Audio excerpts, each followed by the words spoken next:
Good afternoon. I'm Pat Summerall here with John Madden. And John, the Redskins are, of course, disappointed with their 2-7 record, but they have a new complexion now with a new quarterback, Gus Frerotte. Yeah, isn't it amazing how everyone is with Gus Frerotte? We talked to Coach Norv Turner yesterday, and he gets all excited about this guy who's a rookie 7th-round draft choice. Jim Lachey, the offensive line, they love this guy. The running backs, Henry Ellard, the wide receiver, and here's a guy who's just been in this league for about 6 months, and he has really taken this team over and this city over. And I think what he has to do, he has to have some success early today, and start off good, keep his confidence, not have any turnovers, because he can get some things against this 49er defense. And the 49ers say almost to a man that they're not thinking about next week against Dallas, but in some ways they have to be. Yeah, I think so. Probably the thing that helps them not think about the Cowboys is the fact they're coming off a bye week. So they've had a couple weeks to get ready for this stretch run. I think they're thinking of this kind in 2 games. That today they want to look good. Steve Young wants to be sharp. He wants to get the ball to Jerry Rice, have good offense. They want to tackle well, do all those things so that they're sharp and they're ready to go and take those things in the next week's game against the Cowboys. Coming up, it's the 49ers and Redskins from RFK Stadium. John and I will be back for the opening kickoff when Fox NFL Sunday continues after these messages from your local station.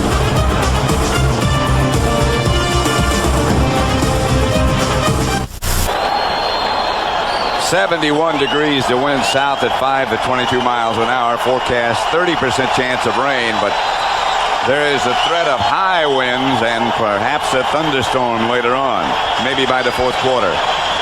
49ers have won the toss. They'll receive. Chip Lohmiller will kick it off in the direction of Dexter Carter and Derek Lavelle. Carter. Coverage is excellent.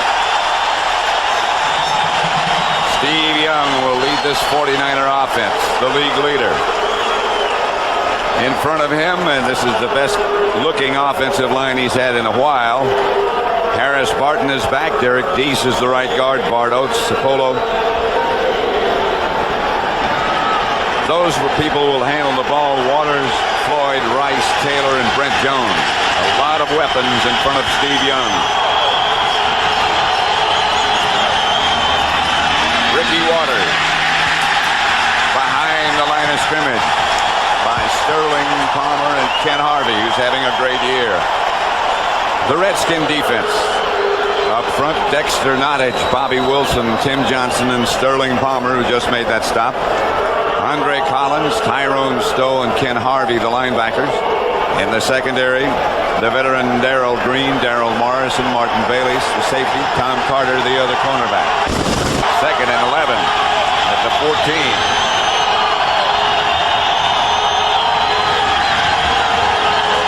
Young to throw it. Rice.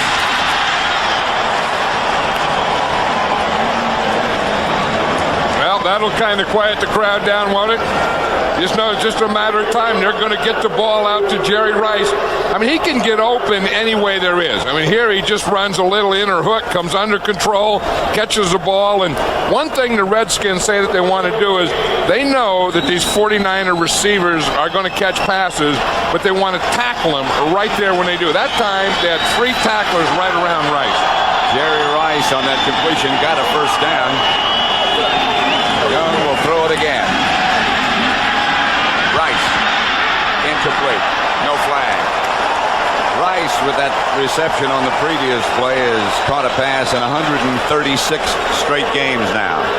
And Steve Young was trying to force that one there. That was a misread or something, because Jerry Rice was a deep guy, and I know that he's one of the greatest. He may be the greatest receiver that ever played the game, but it's still tough to throw to a guy when he's double covered. And that was good double coverage on Jerry Rice. Excellent. Excellent.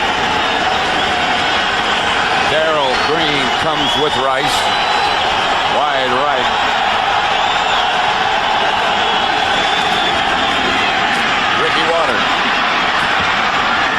another 49er first down. There are so many ways they can hit you. Yeah, this is a new way for the 49ers, kind of just blocking man and getting a lead draw in there. You're going to see William Floyd give him a lead. He's going to be the lead guy. Of course, Ricky Waters is the carry guy. See, they start the double. There's a lead. It's a little draw there. See Floyd get that block there? He just takes that linebacker down. I'll tell you, Ricky Waters is gaining a lot more yards with William Floyd as his fullback now. William Floyd, like that. 240 pounds, and he can run and block, obviously. Here's Young back to throw it again. Underneath to Ricky Waters.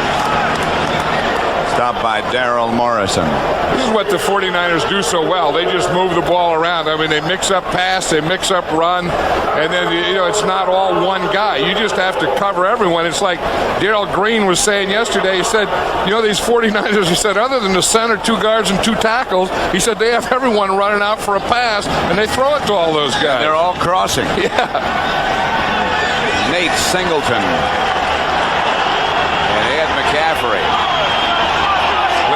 This way to the left. Dexter Carter was the man in motion. William Floyd gets the carry, and he's not going much of anywhere. Ken Harvey out there to knock him out of bounds. Hey, Floyd is one of those fiery guys too. I mean, he's a rookie, but he brings some toughness to this offense. And I think once in a while the 49er offense tends to get a little too finessey. And you need some toughness. Remember, for years they had Tom Rathman back there. And here's a guy who's a tough guy, Steve Walsh. You see that thing he's wearing on his helmet there?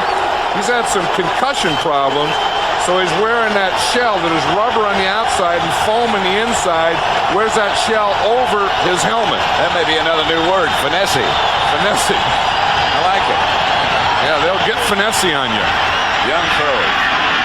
Ricky Waters. Could be gone. Martin Bayless finally got him down, but that's the one thing the Redskins said they had to do. Tackle after the catch. Yeah, they know that they're going to catch a ball. They know that guys are going to get open.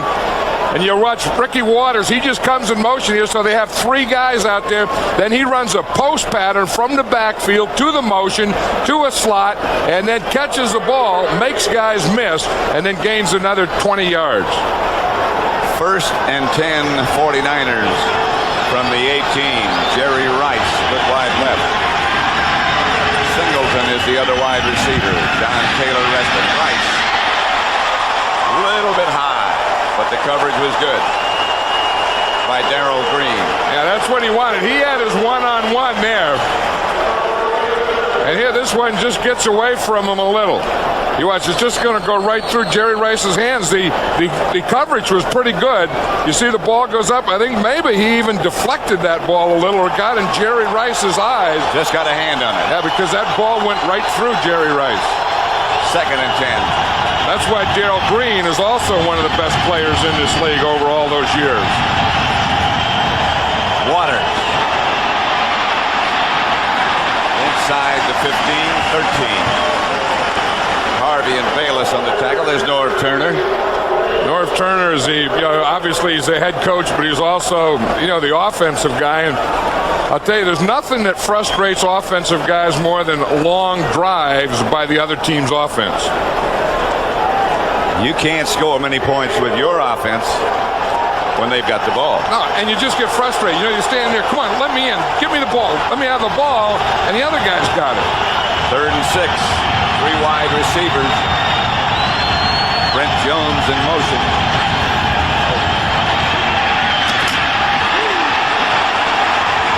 That collision, that kind of collision, will knock the ball loose from a lot of people. Martin Bayless applied the hit to Jerry Rice. That'll knock a lot of stuff loose. You watch here. This is Steve Young's fault. I mean, Steve Young not only has to see Jerry Rice, but he has to see Bayless here. And you can't lead your receiver into a hit like that. I mean, a reception is one thing, but you lead a guy in here, and it's not even a first down.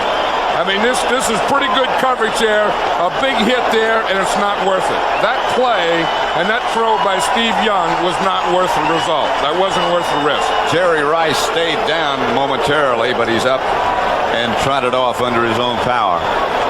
If the quarterback throws it in there, the wide receiver has to go for it, so the quarterback shouldn't throw it in there. So Doug Bryan will try to put the 49ers on the board from 32 yards away.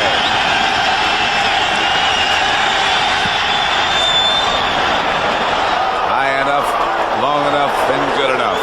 And the 49ers break early. They lead 3-0.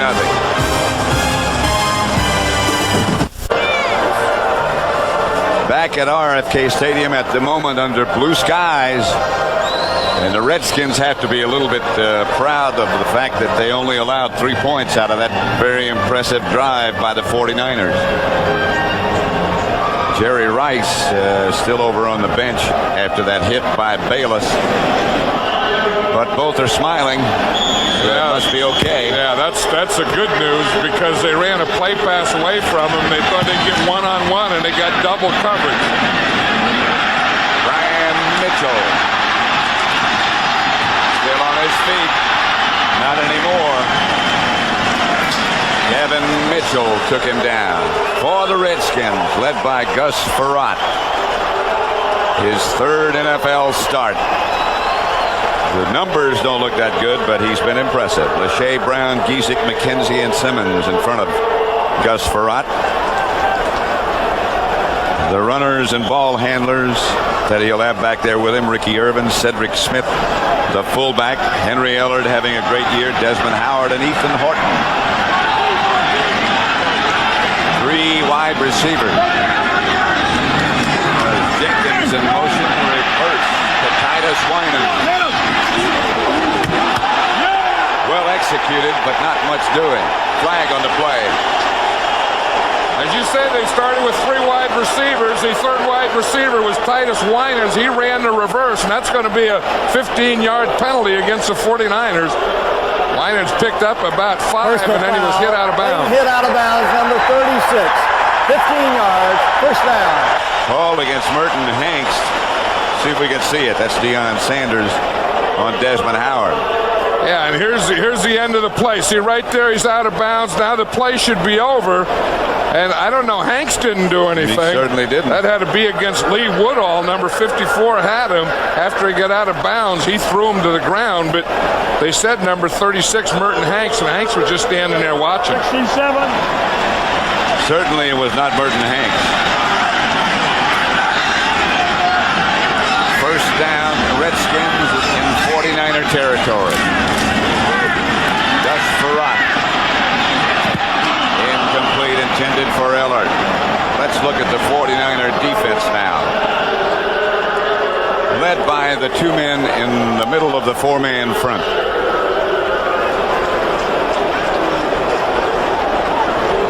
Dana Stubblefield and Brian Young, those 2 men. Dennis Brown and Ricky Jackson on the outside. The linebackers Norton Plummer and Lee Woodall, the rookie. Good secondary, Sanders and Eric Davis. The corners, Hanks and McDonald, the safety. Second and 10. Irvin. 4, maybe 5. Eric Davis for the stop. Yeah, one of the interesting things with this 49er defense, they don't flip-flop Deion Sanders a lot, but on that play they did flip-flop him. They brought him over here to the left side to play against Henry Ellard.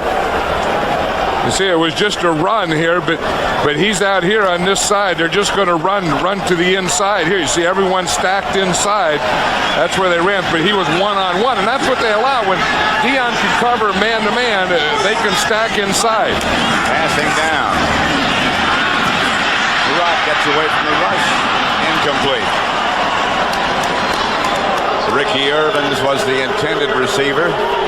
49ers had a blitz going. Roby is in for the Redskins. It looks like Jerry Rice is okay, because you can see when they smile, the quarterback comes up to him and is happy that he's there. And the key thing is he's putting on his helmet, though. And ready to go back. That would indicate Reggie Roby, one of the best for a long time. The only guy punched with a watch on, too, isn't he? As far as I know of.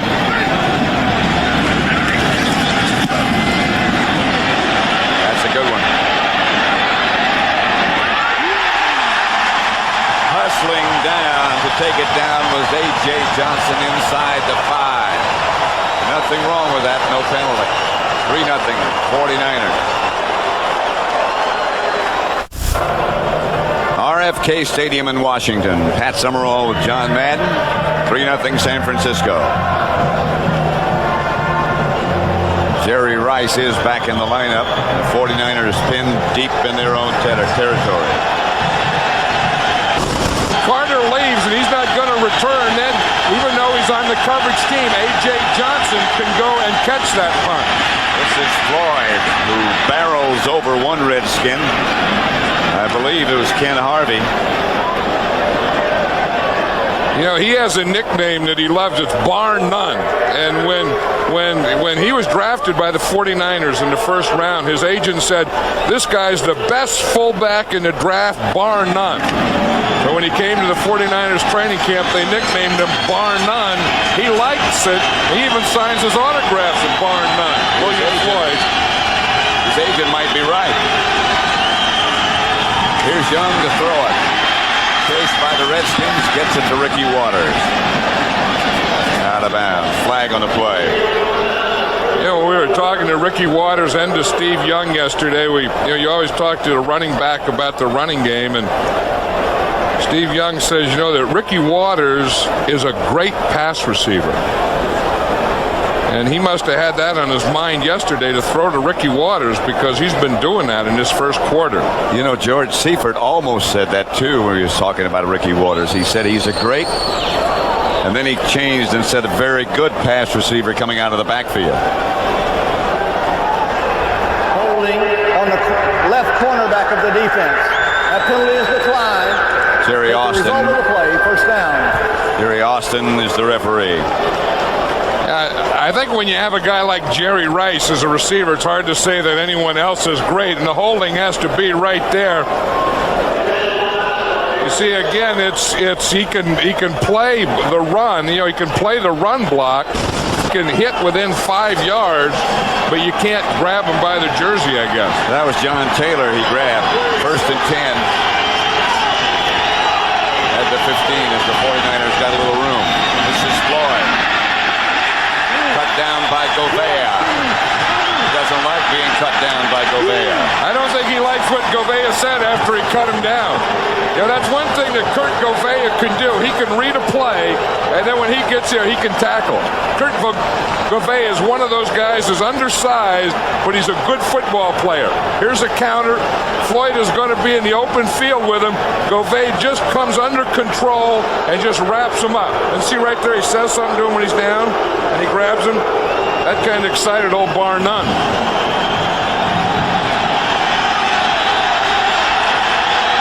2nd and 14. Young. Incomplete. Intended for Rice. That was low enough so Rice was not going to get hit.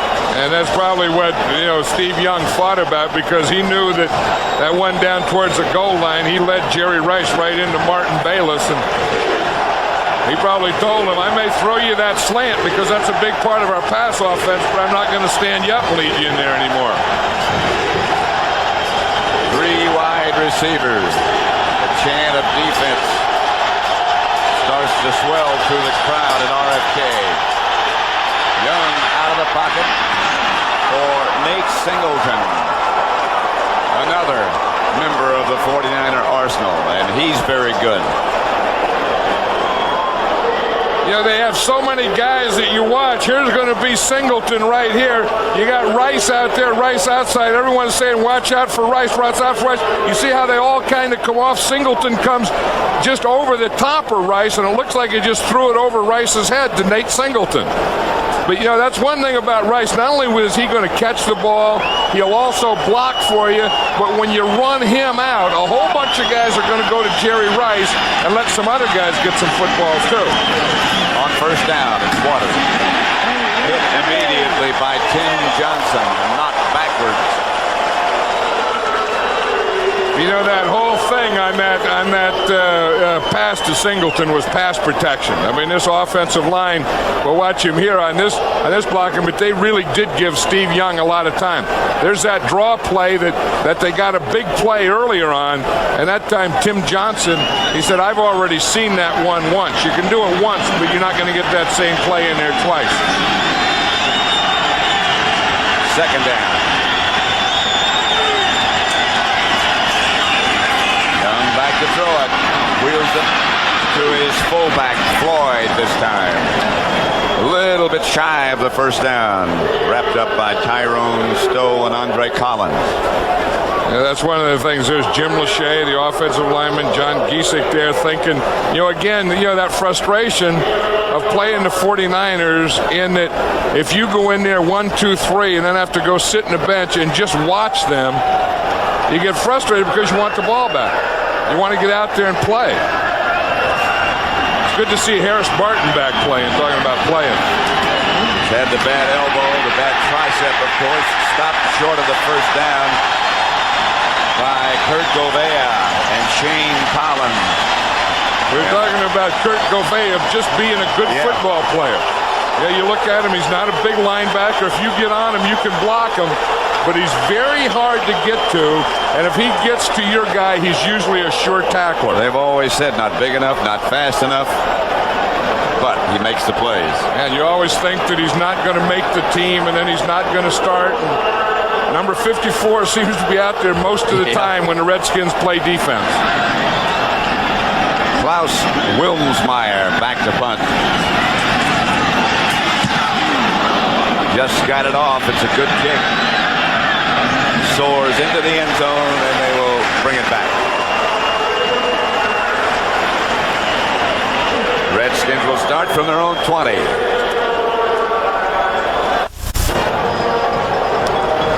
Back at RFK Stadium in Washington. The 49ers 3. Redskins nothing as we wind down the end of the first quarter. There's Ron Lynn, the defensive coordinator of the Redskins. He's doing a pretty good job against the 49ers. What they're doing is run blitzing. And, 5 of the 8 rushes by the 49ers, they've been thrown for a loss because of that run blitz. Ricky Irvin got perhaps a yard, maybe a yard and a half. Bryant Young tripped him up. They're talking to, the 49ers, George Seifert is talking about his defense. And I think, like I was saying earlier, if the 49ers are going to be a championship team, this is the group that has to play championship football. I don't think they have yet. But the one bright spot in that front group has been those 2 defensive tackles. Second down. Pass complete from Farrat to Winans. First down, Redskins. See, and here's what the 49ers have to do. They have to get a pass rush. Now, watch this pass protection. And Gus Farrat is very good at this, Pat, is if he can find a lane, to throw in, he'll really step up and throw the ball. He said from the time he was a little kid, he always just went back and always threw the ball as hard as you could. I kind of like that. I mean, that's right. Throw as hard as you can. That's Irvin. And he gets about 5. Tim McDonald made the stop. Good block by Raleigh McKenzie. It seems like these guys like Raleigh McKenzie, Jim Lachey, Ray Brown, Ed Simon, it seems like they've been here forever and they can still move around and pull and lead and trap and make blocks like that. And Jim Hanifin's still their coach. Yeah. Well, Jim Hanifin, when you talk about old offensive line coaches that are good, there's an old line coach right there who is good. The rush by Stubblefield. Knocked the ball away from Farrat. And he wisely fell on it. That was a good reaction by Stubblefield, number 94. He's going to get penetration, and then as he comes in here, you see him right here. He gets a penetration there, and then he just goes for the ball. Farrat was trying to get the ball up to throw it, and Stubblefield comes in here and just knocks it out of his hand. Watch that right hand come in there. He got the left hand first, then the right hand. Farrat said, whoa, I'm missing something here. That's a heck of a move. 3rd and 11.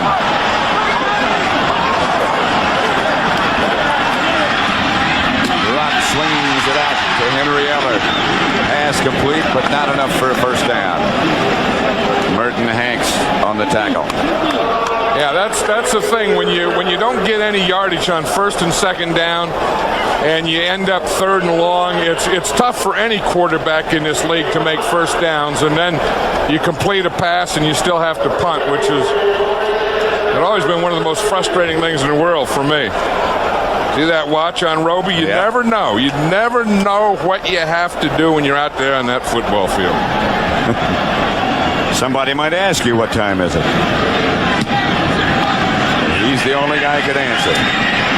Dexter Carter. Redskins down in good shape. James Jenkins was there first. 3-0.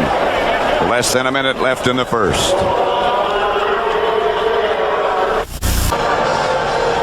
'49ers 3, Washington 0.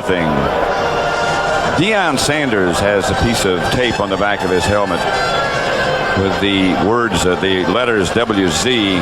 That's in memory of Whitey Zimmerman, who was with the Atlanta Falcons since their inception way back in 1966.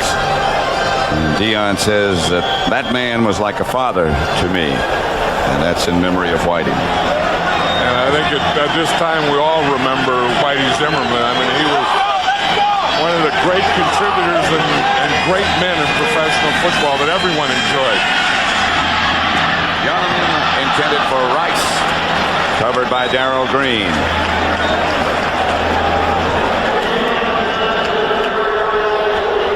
You know, one thing about Darrell Green, you look at him and he's a 12-year veteran, but he's one of those guys that just never got old.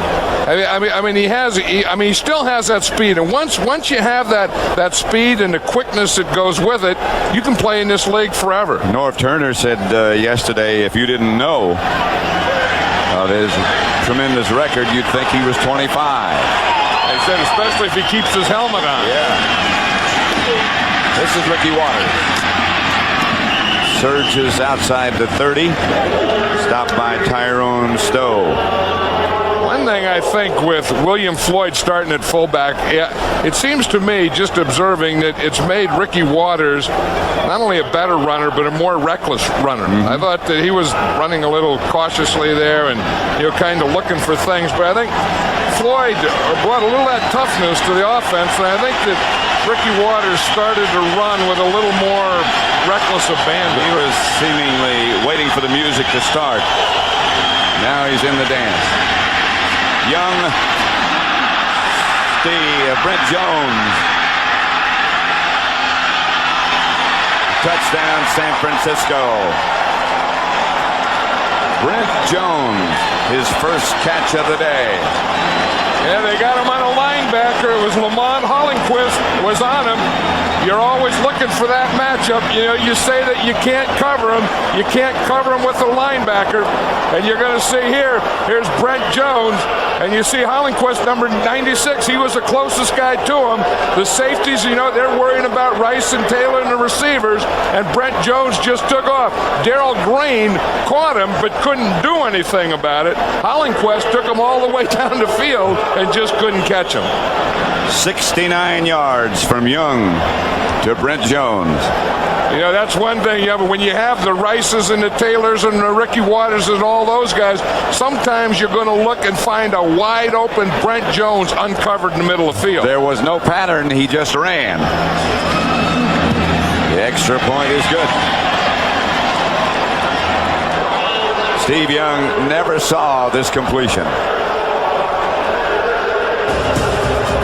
Leveled by Ken Harvey just as he let go. 7-0 San Francisco.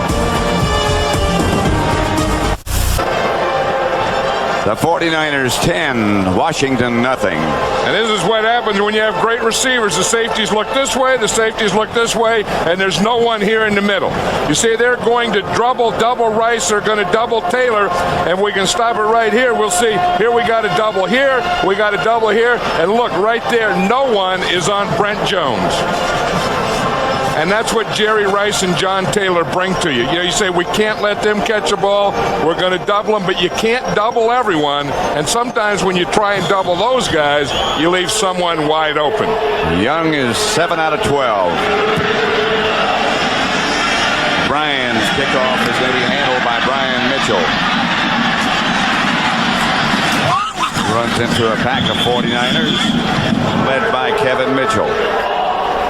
And Brent Jones trying to get his breath and talk on the phone at the same time. He can't even talk. That's probably the longest he's run in a long time. It is his longest career catch. Yeah, he probably, and if you don't have a lot of career catches for that long a run, you probably don't practice those long runs, and you probably practice that little short stuff in the middle the tight end usually catches. That little run in there and find a hole in the zone and sit down right there. Yeah, he found a big hole all the way to the goal line, and he had to run all the way to the goal line. 3 wide receivers for the Redskins. Rott. Pass is complete to Desmond Howard. First down, Washington.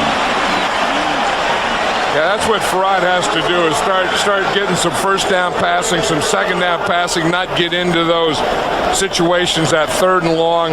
Get the ball to his outside receivers. He just threw to Desmond Howard there. Has to work Henry Ellard in, because Henry Ellard is a guy that if he gets hot, he can catch a whole bunch of passes.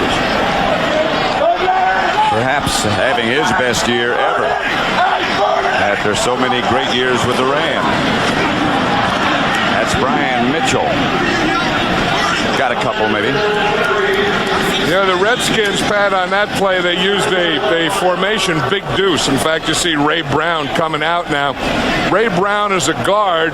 He goes to tight end. So they have Ray Brown here, then a tackle, then another guard, and a guard here. So this is their strong side. So it gives them an extra lineman. They're playing with 3 guards and 2 tackles, and that gives them a power running side. 2nd and 8. Pass caught and complete. And right now, for an update for a McDonald's game break, let's return you to James Brown in Hollywood. Pat Summerall, Scott Mitchell just started wearing contacts today. Vision is obviously blurred as Bryce Pop picks up his 3rd interception of the season. That's his 1st NFL touchdown. Green Bay on top of Detroit 7-0 late in the 1st. Back to Pat. First down, Redskins back at RFK. 10-0 San Francisco.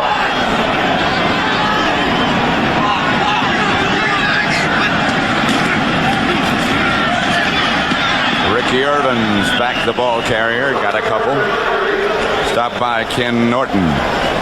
The other guy you see up in there is Tim McDonald. One thing about these 49ers, they got a couple safeties in Merton Hanks and Tim McDonald that will really tackle and tackle well. Tim McDonald, he likes to get up around close to that line of scrimmage where he can play like a linebacker. In fact, he's probably more a linebacker mentality than he is a defensive back mentality. 2nd and 7, Brian Mitchell this time. And Mitchell is very close to a Redskin first down. This is one thing North Turner said they had to be able to do, run the ball. Yeah, and you have to be able to mix things up. Isn't it something how the thing that got it started, though, was that first down pass out there to Desmond Howard, and that kind of loosened things up and got the 49ers to think, okay, on running downs, they will pass. Like somewhere in a football game, you always have to get into that thing where you don't care, you don't know what I'm going to call, we're not going to be predictable. That's close. It's that far, as a matter of fact. I used to get upset when the referee would do that on 4th down. He would do that. He'd show the whole crowd, and then you'd send in your punt team, and everyone would boo you. I'd say, why do you have to show? Why do you have to show everyone how far we have to go? I can't imagine that you ever got upset. I stayed upset. 2nd and short. 2nd on one side, now they change it to 3rd correctly. Irvins and Cedric Smith. The ball is given to Smith, who does nudge it far enough ahead to get the first down. Now, it depends on where they put that foot down, Pat. I mean, how they mark these things, I'm not sure. But if the line judge here, 51, is marking it, he's going to put it where his left foot is. That could be a first down. See, they got a good spot there. They've already moved the sticks. Yeah, Cedric Smith was an interesting guy, isn't he? Norv was saying that he had him in camp, and then he cut him, and then he brought him back, then he cut him again, and then he brought him back in. He brought him back just because he's a tough guy, and he felt he needs some toughness on his offense. He needed a fighter, and he got Cedric Smith. Gus Frerotte with time, lofts the pass, and it's almost intercepted. Intended for Titus Winans, almost picked off by Merton Hanks. That's what the 49ers have is they don't have a dominant front seven. They don't have a good pass rush. But once you get beyond that and get the ball downfield, they have some good cover guys. I mean, you have Eric Davis on one side. Of course, you have Deion Sanders, the best in football, on the other side. Then you have, as a safety, Merton Hanks, who can play as well as most corners in the league. Right. So they always have three guys in there that no matter what you do, they can cover. 2nd and 10. Deion Sanders up to make the tackle. And that's not one of Deion Sanders' strengths. Deion Sanders doesn't come up and force and support, and Deion Sanders doesn't play zone. And that time he came up. That is what you call a force. When you run out to the corner side and he has to come up, you call that corner force. And there's Deion Sanders right up there. He just threw a body block, leg whip collision type of deal. What the heck was that? That was not textbook. Where'd that come from? 3rd and 14. What was that? It was Deion. A body block. That's the way he does it. Body blocker, leg whipper. Frerotte back in the pocket. Pass is picked off. This is Toy Cook. Toy Cook still running and out of bounds. And the 49ers take over in good shape. Yep, see, by Deion coming up good on that force, and that created that 3rd and long, and that's the thing that a young quarterback can't handle. Now the Redskins getting 3rd and long, he tries to force something, and there's Toy Cook waiting for the interception. 10-0, the 49ers over the Redskins. 49er ball at their own 47. They lead 10-0, second quarter. Ricky Waters leans ahead for a couple. Stopped by Bobby Wilson. Yeah, if we look back at that interception, Pat, by Toy Cook, we're going to see way over here is Toy Cook. Here's Henry Ellard. He's going to be doubled here. Toy Cook just kind of sits here. Frerotte sees the double. Ellard runs away from the double, but he doesn't see Toy Cook sitting right there. You see him, and he comes in here, and once he runs that in, boom, right there, he didn't see Toy Cook. Here's Young back to throw it. To Waters. Close to a first down.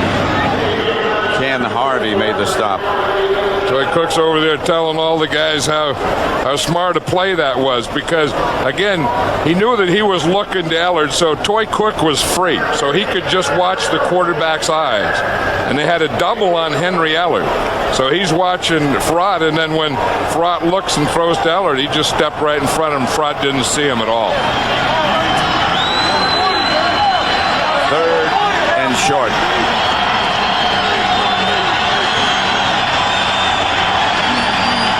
Steve Young doesn't like what he's looking at. He was concerned with Steve Young. Steve Young with Brent Jones, sorry. 10-0.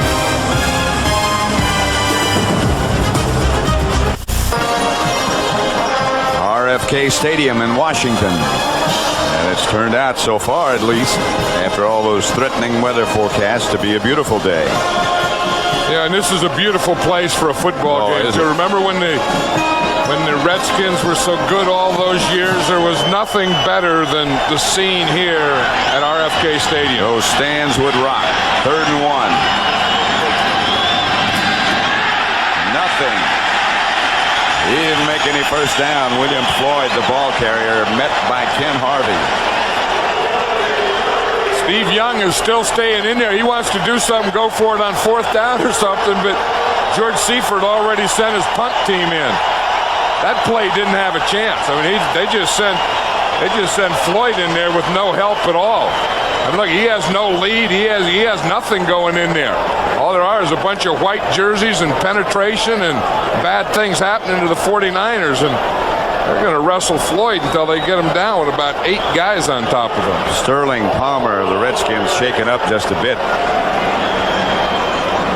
And they're already playing without their other defensive end, Tony Woods. Maybe it's more than just a bit. Running out of defensive linemen. In fact, the Redskins, Norv Turner's doing a real good job with this team, but he just doesn't have enough players. That's right. Klaus Wilmsmeyer back to punt. Brian Mitchell deep.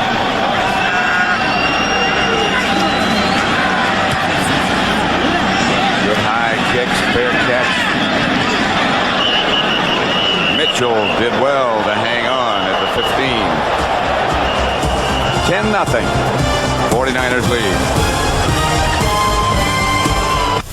Here we go. This game is presented by authority of the National Football League and is intended for the private use of our audience.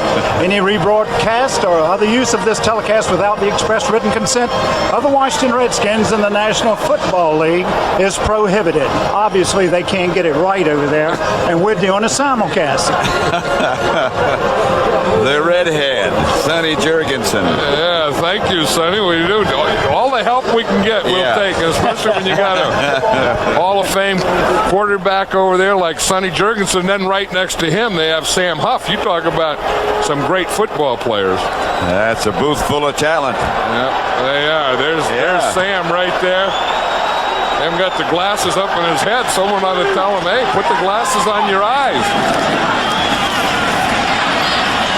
That's Ricky Irvins trying the right side for the Redskins.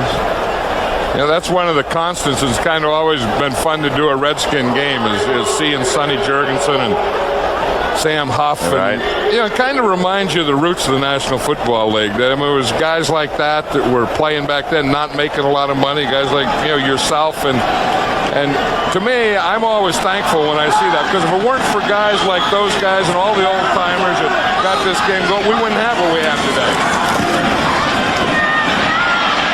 Ricky Irvin to about the 24, short of a first down by not much. Now, Sam, I know, didn't make much money, but Sonny, I think he was pretty well paid. Yeah, but I mean, not really at that time. No. There's a guy who didn't make a lot of money, but made more money and led the Redskins to the Super Bowl. Doug Williams. Yeah. Remember that? You talk about a second half of football. He is getting into the That's what life all about, huh? circle of honor here at RFK Stadium at half today, along with the guy I started to work with when I first began, Jim Gibbon. Third and short. Maybe. I think he got it.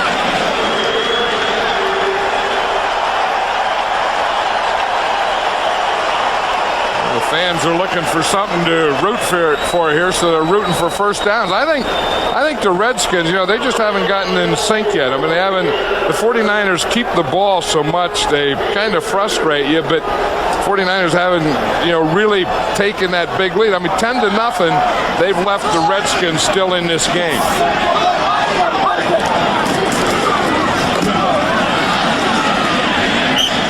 Ricky Irvins. Pretty basic. Couple of yards. Well, Charles Mann is in there now. Charles Mann, who played for the Redskins for 11 years and now comes back to play against his old teammates. I don't even feel that the crowd knows that he's in there. He was worried about it. Is he going to be chewed? Is he going to be booed or cheered or whatever? He should be cheered. I think he kind of sneaked in this game. I don't think they know he's here. They saw him at left defensive end all the time. He's on the right side. Nothing there for Ricky Irvins this time. Yeah, that's one of the areas that the 49er defense, they're kind of short of defensive linemen. They try Ricky Jackson there, who's a linebacker, and they bring in Charles Mann playing the right side. And of course, they started out there with Richard Dent, who was injured and is still out, and they've been trying to get someone. Now they got Todd Kelly playing that position, so they're doing it with about 4 guys. receivers. Barat. The Titus whining. Not a first down.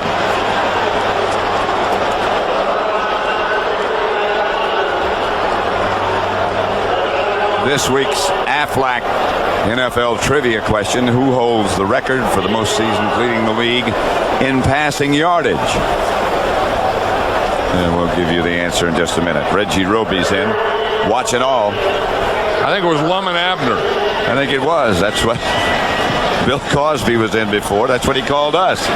Lum and Abner. I haven't heard Lum and Abner. That dates us a little bit. I know, but I mean, that was when you were sitting by a radio when I was in the 5th grade or something. Before TV. Yeah. Lum and Abner. How did Bill Cosby? Where did he come with that? I don't know. Lum and Abner. Dexter Carter to the 23. First down, 49ers. Right there. There's the cause. Paid us a visit before the game. Looking good. Again, the Aflac NFL trivia question: who holds the record for most seasons leading the league in passing yardage? The answer is ex-Redskin Sammy Baugh. He led the league in passing 6 times. Also led the league in punting 1 year. Slinging Sammy Baugh. Steve Young slinging it. Picked off by Gobea. Oh, he's down there. Heave that one to Baltimore. I think I'll keep it. But that's the thing. Gobea's been active today. They've been sitting there. The Redskins haven't been able to get anything going. They just needed a big play. They're only down 10-0. The 49ers kept him alive. That ball just hit Ricky Waters. Gobea was right there to come up with it. He put that thing in his left hand, and he was about ready to heave that thing. Yeah, left-handed. Gobea in this first half has been all over the field. Tell you what, he always is. Yeah, I mean, he was in there. He's been running those run blitzes, and Steve Young threw a bad pass, tipped by Ricky Waters. Brian Mitchell. 49ers shut him down in a hurry. Merton Hanks and Lee Woodall. That's what good tackling safeties will do. I mean, Woodall was out there, and up comes Merton Hanks. I mean, he came flying up there to make that tackle. I think so far, if they had an MVP of this 49er defense, I think it'd be that guy right there, Merton Hanks. Started the season playing cornerback. Then they got Deion Sanders. Then he went back to safety, as you said. He covers like a corner, hits like a safety. Josh Farrat back to throw it. To Ricky Irvins to the 5. Redskin first down there. That's what the Redskins have to do, and that's what Norv is thinking of here, is getting yardage on first and second down, because they haven't had much success on third, especially third and long is darn near impossible. They're not going to have that on this drive because they're on the 5-yard line. First and goal at the 5. Cedric Smith and Ricky Irvins.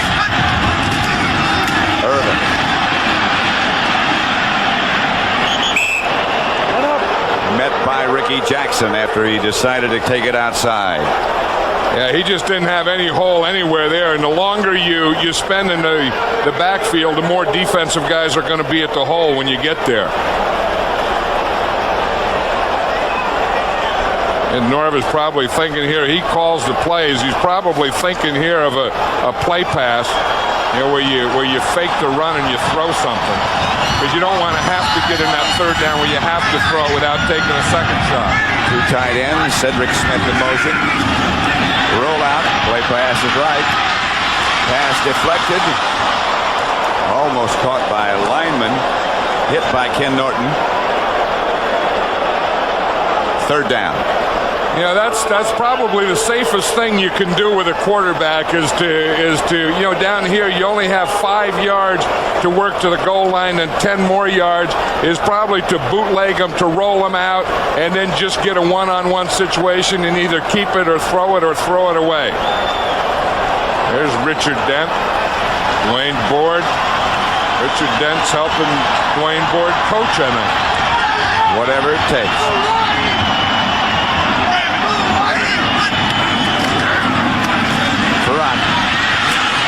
In the corner of the end zone, incomplete.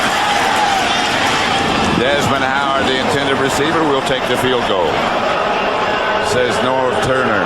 Yeah, that's the safest pass you can throw, because what you do is you throw a corner, and what you do is you just throw the ball to that second pylon, that back pylon, and either your guy catches it or no one catches it.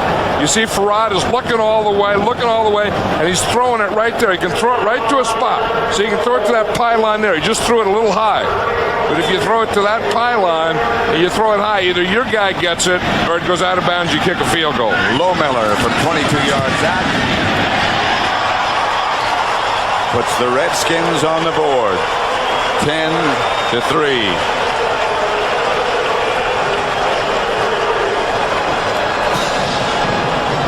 Outside RFK. Let's check what's going on. This is where they get out there and they start playing the fight song. Can't get a ticket. Stay outside and cook and play a horn. Yeah, but how about slicing that sandwich?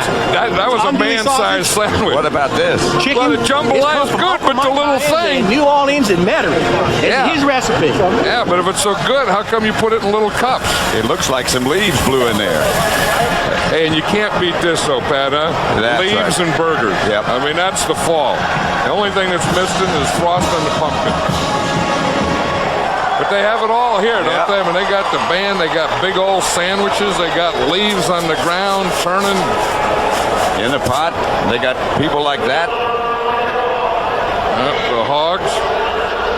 Looking for acorns. Acorns, I'm sorry.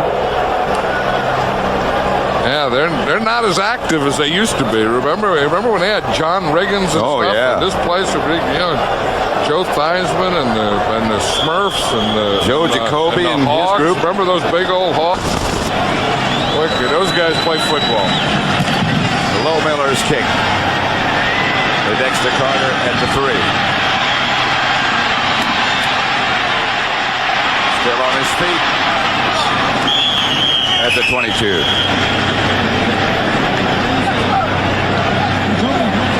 A lot of intensity on special teams. I think with that new rule, when they move the ball back to kicking it off from the 30, I think there's really, then they have to return them. Here, Carter just gets knocked into a spinner. He didn't mean to do a spinner. He was there and he was going to run, and he got hit and he went pirouetted.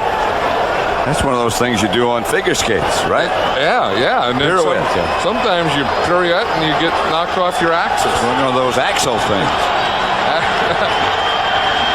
Double axle. Right. Young back to throw it. High and out of bounds. Intended for Rice. Young is down. Yeah, he was hit there by Tim Johnson. Tim Johnson was right there, and you're going to see him, number 78. He comes up here, and just as Steve Young is throwing it, you see he's working on Jesse Sapolo, getting the penetration right there. He breaks off of it, and he hits Steve Young, and he wraps him up. And then he fell on him. That's what I think hurt him, when he just fell here and wrapped him up and threw him to the ground. I think that probably took a little wind out of him. 2nd and 10. Young is there. He's tough. Rice. Look out. He could break it. Chased by Darrell Green, who chases him out of bounds at the 23-yard line of Washington. That's what you call rack, run after the catch. There's no one better at it than this guy right here. He's going to catch the ball here, then he's going to make Darrell Morrison miss right there and makes him fall down. When Jerry Rice gets the ball, he's always thinking of scoring a touchdown with it. 55 yards. This is why you say Steve Young is a tough guy. Watch Tim Johnson take him to the ground here. Just watch his face here. This is a play before he hits Jerry Rice. I mean, you can tell that hurt. But what do? You get up, you throw it to Jerry Rice. What does Rice do?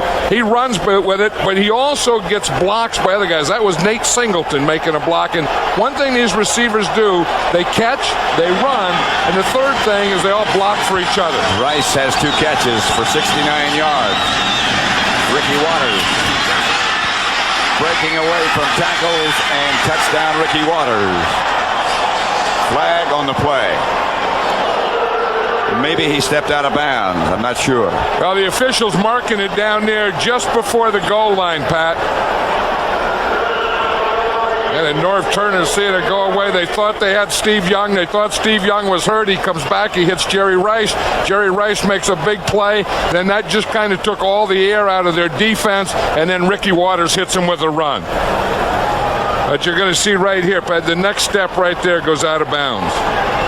You see that left foot is out right there, right on, just inside the 1 yard line. Inside the one. It's first and goal from that point.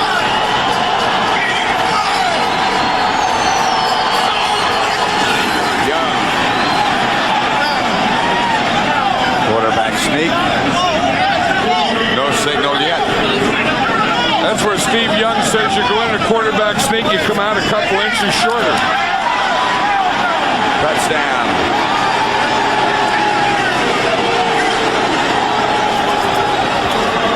George Sievert has a new hairdo after that bye week, and a different looking guy, isn't he? Yes, he is. Norv just saw the air come out of this team. What a drive by the 49ers. Here Steve Young is just going to take the quarterback sneak here. You just take the ball and you look for a little soft spot. You don't run it right into your center. He saw that little gap to the right and he tried to hit it and get down low underneath everything. And succeeded. Doug Bryan for the extra point. 4 plays, 78 yards. That's the way they do it.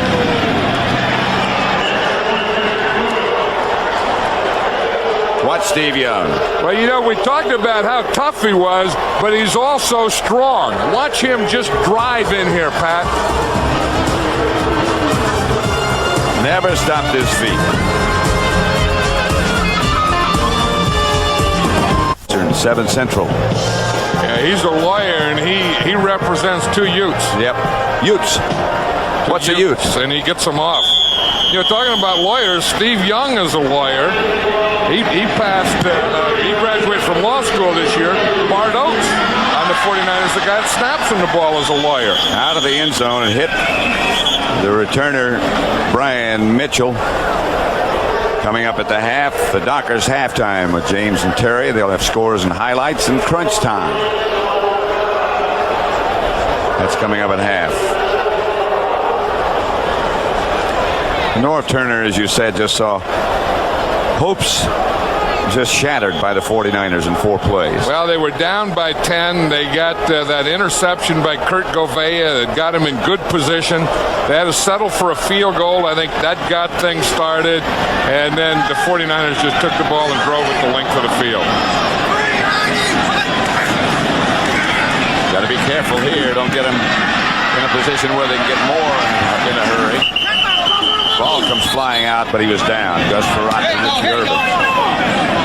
Stopped by Tim McDonald. One thing about players, they play from the time the ball is snapped until the whistle blows, and then after the whistle blows, you argue. Timeout San Francisco. And nothing ever changes. No. That's one thing nobody's going to change.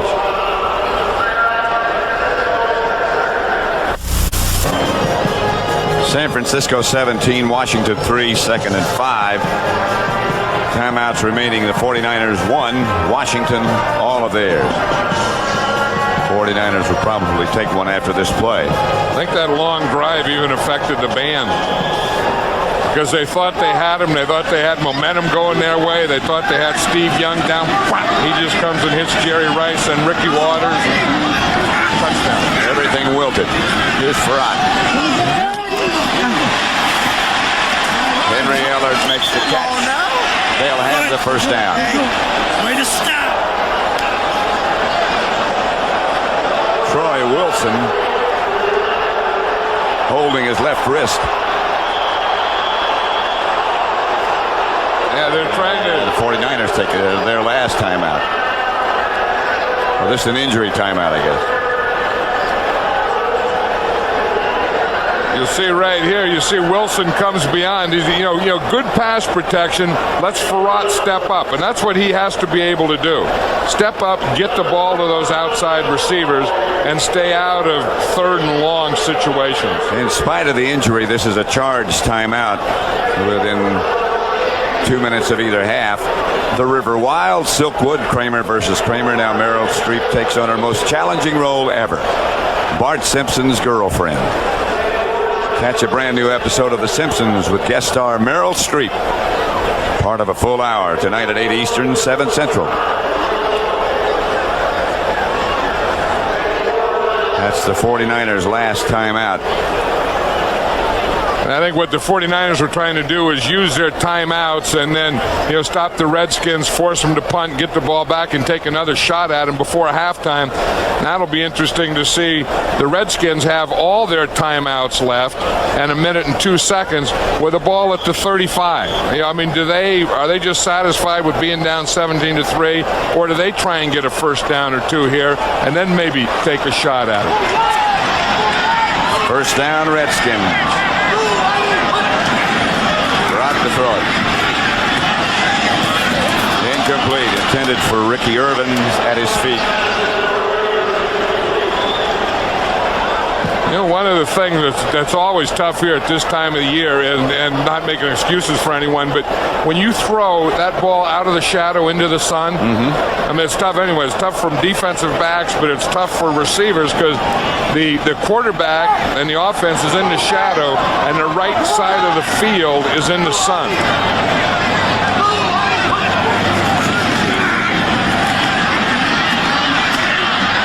Rock going deep, incomplete. Intended for Desmond Howard. Crowd and the coaches of the Redskins looking for a flag, but none appears. Look at Deion Sanders. He just pushed everyone off. He said he didn't do anything. That was right on the Redskin bench, and all the coaches jumped up and half the players to try and get a pass interference on that one.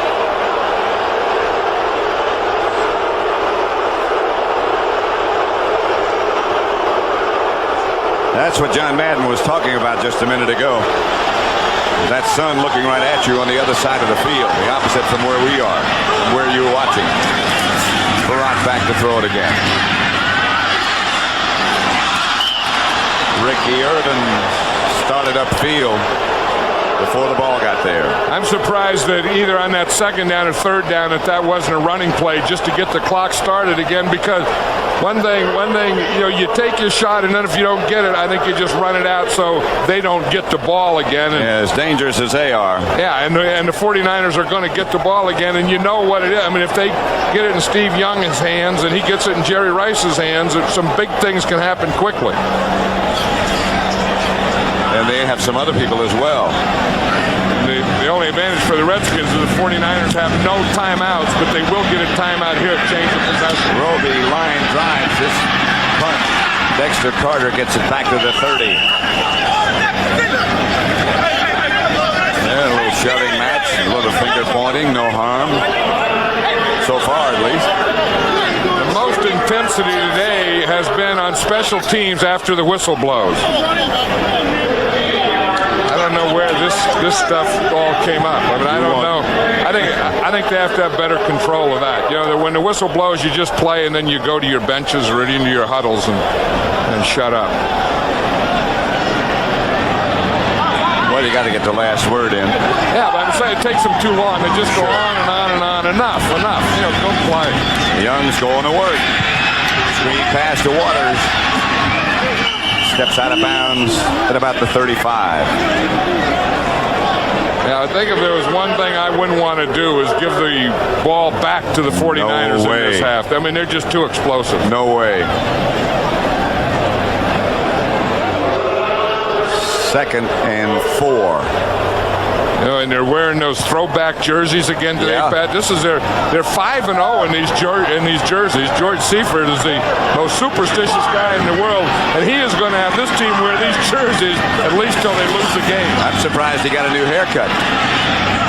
Out to Mark Logan. Logan steps out of bounds.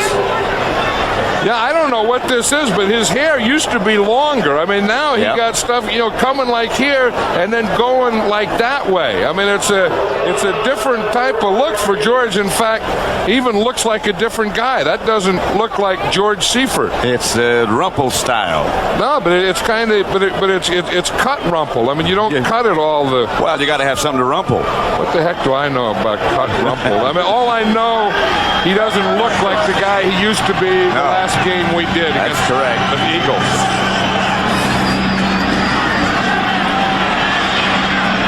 Incomplete. Through to the hands of Jerry Rice. Don't say that very often. And I think that was one that Jerry Rice was thinking of, that rack, that run after a catch, because he was thinking not just of catching the ball, he was thinking of catching an in or a cross or something like that and making a touchdown out of it. I think when you talk about football and perfection, I think he's the definition. If you said what's a definition of perfection in football, it could be number 80.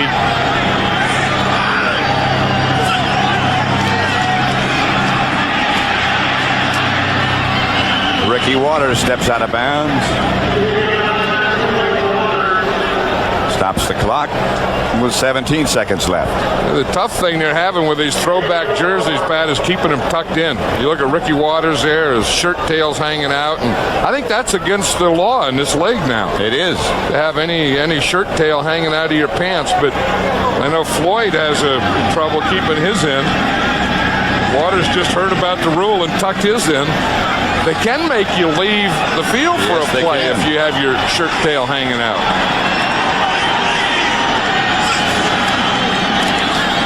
Here's Steve Young again. Wide open is Rice. How does he get wide open? They're hurrying. 5 seconds, 4 seconds. They have no timeouts. That's Tim Johnson. He's back on this side. Like he was walking off the field. Both teams are headed for the locker rooms. The 49ers never gave up trying to get more. That's the end of the first half. With the score, San Francisco 17, Washington 3. Stay tuned for the Dockers halftime as Fox NFL Sunday continues after these messages from your local station.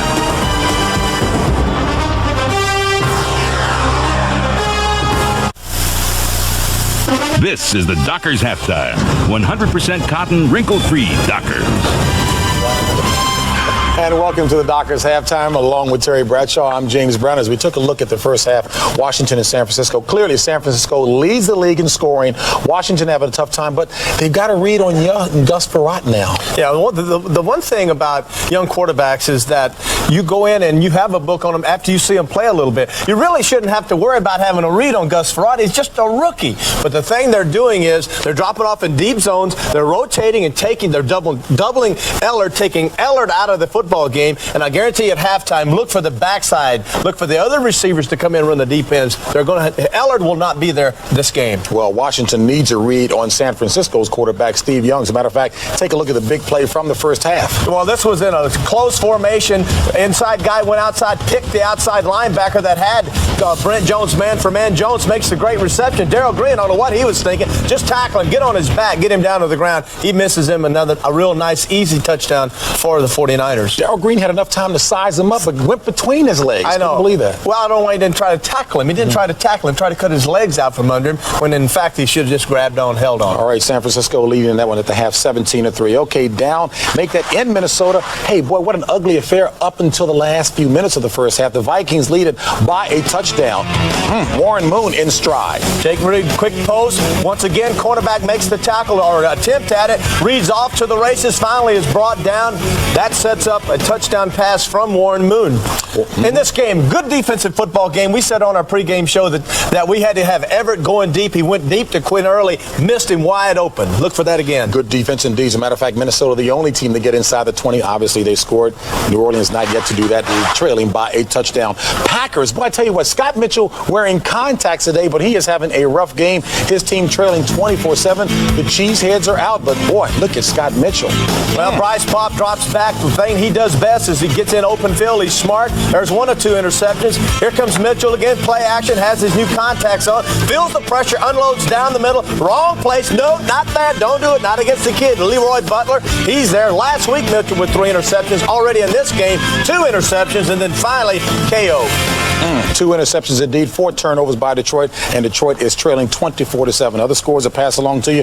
Chicago's Steve Walsh started off hot, right now leading by a field goal in that contest against the Tampa Bay Bucks. Atlanta on top of San Diego, 7-3. Keep in mind, Stan Humphries is not starting that quarterback for San Diego. Indianapolis and Miami, a 4-point lead in favor of the Colts in that contest. And Pittsburgh and Houston, again, it's been the battle of field goals there, and they're all knotted at 6 apiece. We'll be back with some highlights you won't want to miss right here on the Doctor's Halftime.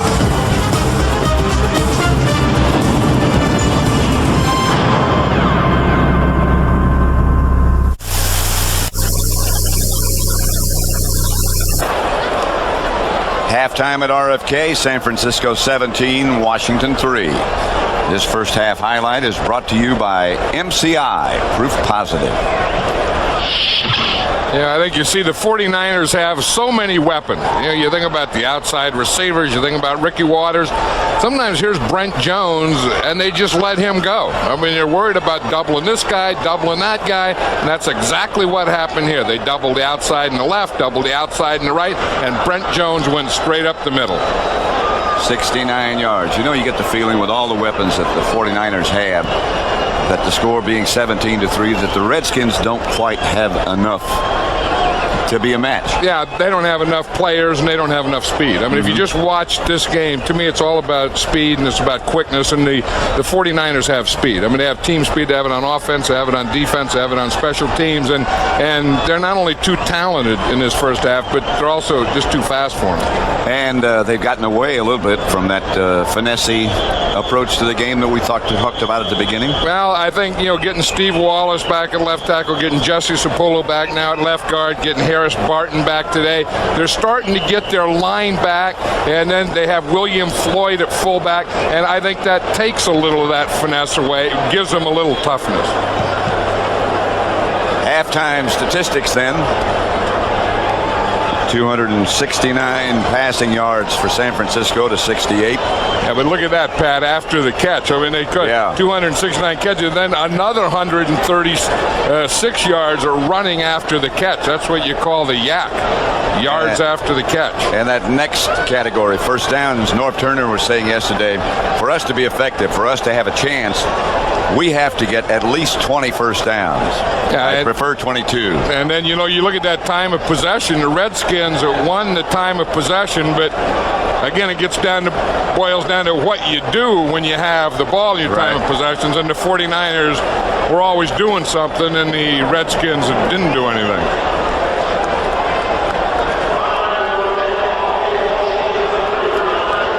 Doug Bryan will kick off to start the second half.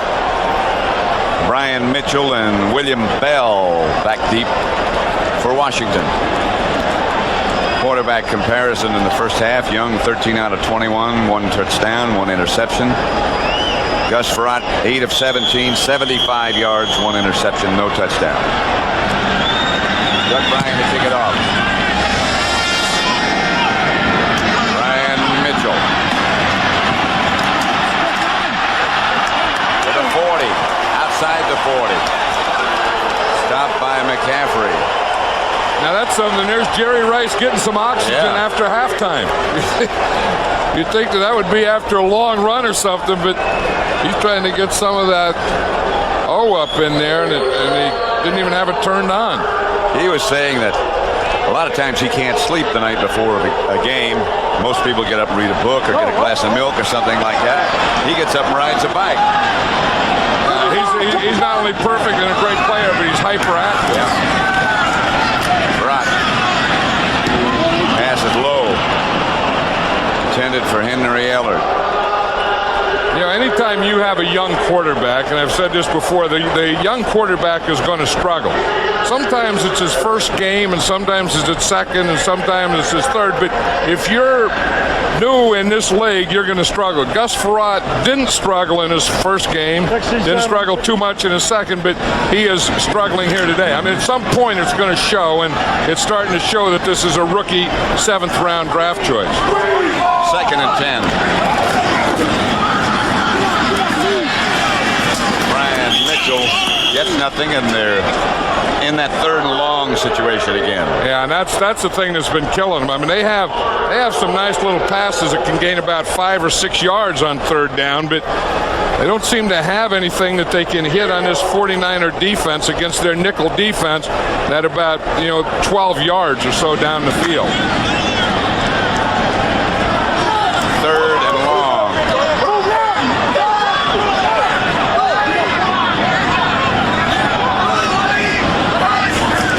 Here's Frerotte back to throw.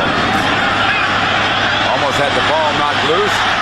Finally takes to the ground, chased by Bryant Young. Well, and I'll tell you, he had Henry Ellard was wide open. I mean, Henry Ellard is going to be wide open in the field. No one covered him. See, Frerotte didn't look. Henry Ellard is in the middle. Again, they darn near got the ball out of there, but he didn't see Ellard. But had he seen him, that would have given him a 1st down. And you're just going to see him right here in the middle. You see when he breaks free right now, there's Henry Ellard there. We can see him here. We can freeze it. It's too bad Gus Frerotte couldn't freeze it. We're not being chased by those 49er linemen. Roby's punt is a good one. Gets to Carter. Zipped up just outside the 20 by Pat Eilers. 49ers with their first possession of the 2nd half coming up.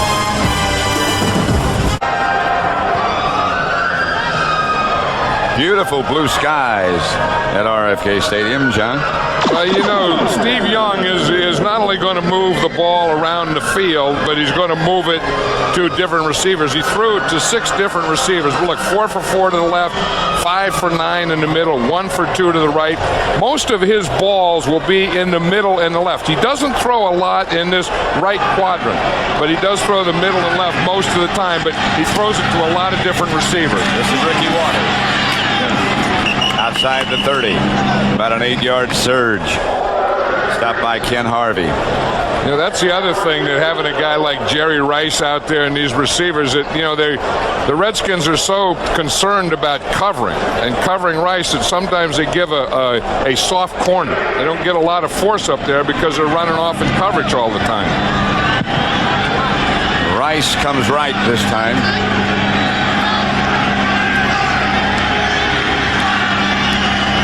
Waters and Floyd. Waters again.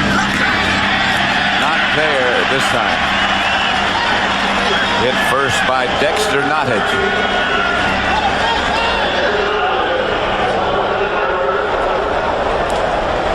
Jerry Rice not only gets open, and we look here, so far he's had 3 catches for 90 yards, an average of 30 yards a catch. Henry Ellard has 3 for 25, 8.3. And again, I think a lot of that is Rice, but a lot of that is Steve Young getting him the ball in places too. 3rd down, 2 perhaps. Steve Young back to throw it. Gets his 1st down to Nate Singleton. It seems like Steve Young has been knocked down a lot today. I mean, that's one thing that you worry about. I mean, they are moving the ball, they are completing passes, they are winning the game, but you don't like your quarterback to take a lot of hits. And it seems like every time that the play's over, there's always someone nicking or nipping or grabbing or slamming Steve Young to the ground.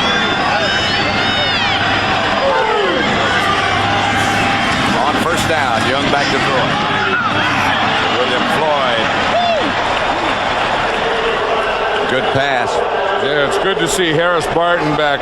Patty tore his tricep in the opening game of the season, and he's been, they had surgery on that. They sewed it back together, and he's been wearing a form of a brace. He had this special brace made for the game. The thing he worries about is this hinge right there. He worries that guys are going to grab that hinge. He can't extend the left arm fully, but you don't want it extended fully all the time. He's been effective so far. Here's Steve Young. He too has been effective. Heavy pressure by the Redskins, and the pass to Singleton up the middle is incomplete. Bobby Wilson with the rush on Steve Young.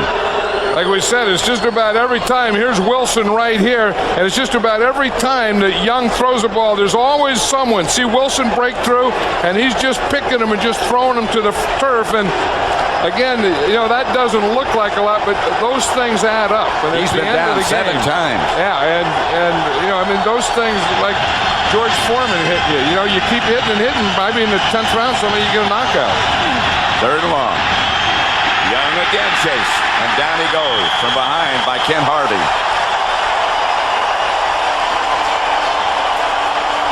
That gives these people here something to yell about.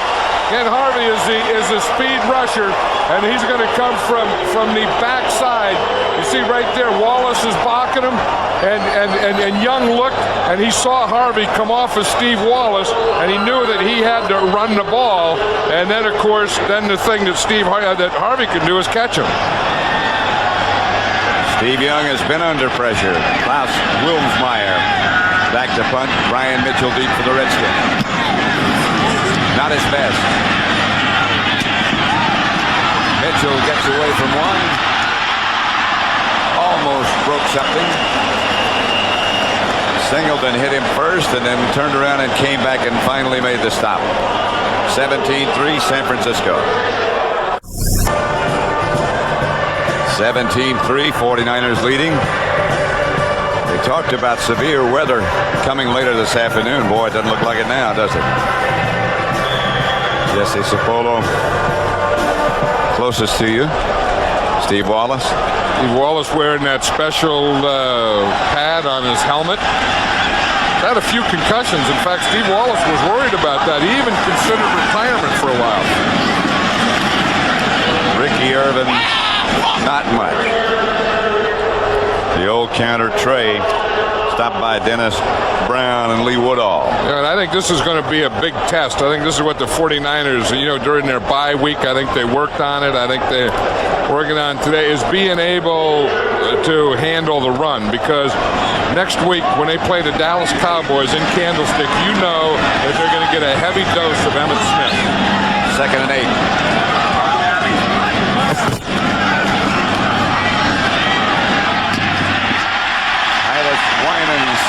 Takes the shot, the strike from Farrat. Again, if they give Farrat the pass protection, which they do, you have to get those 2 tackles in the middle block. You see, they give him a solid middle there, then that's a pocket. Then he can step up and throw the ball. And he found Titus Winans right in the middle.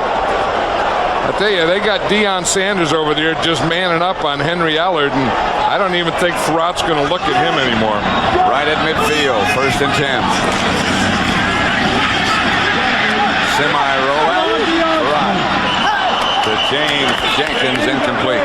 In fact, they tried to get Henry Ellard on that time. He was lined up in the right side against Deion Sanders, and he ran a double move. It's an out and up, and he doesn't get anything. But here he is here, and he's going to run out, then he's going to run out, then he's going to run up. You see the out there? Deion didn't bite at all. He just waited for him. See, they wanted him to come up and run up and bite on that out, then they would run beyond him. He just dipped his head. That's as big a bite he's too quick. Yeah. Even his mind thinks too quick. He didn't even take a half a step bite on that. 2nd and 10. Farrat to Ellard. Yes, he got it. Eric Davis on the coverage. You know, it's interesting. Yeah, they had Deion Sanders on him before. Now they got Eric Davis, and he's playing off here. You see, he's playing off, and that lets Ellard just come up. And Davis slipped right at the end, coming out of his break. Ellard came back and caught the ball. Deion Sanders that time was on the other side. Maybe that's the time to go to work on Henry Ellard when Deion Sanders isn't on him. Deion is down at the bottom of your picture right now on Desmond Howard. No, it's Ellard, I'm sorry. But Ricky Irvins finds a little daylight. Gets down to about the 32. Tim McDonald made the stop. You know, it's funny how you know Norv Turner has all those plays there in that sheet, and you have about 10 times as many passes as you have runs. But if you don't get the runs going, nothing else seems to work.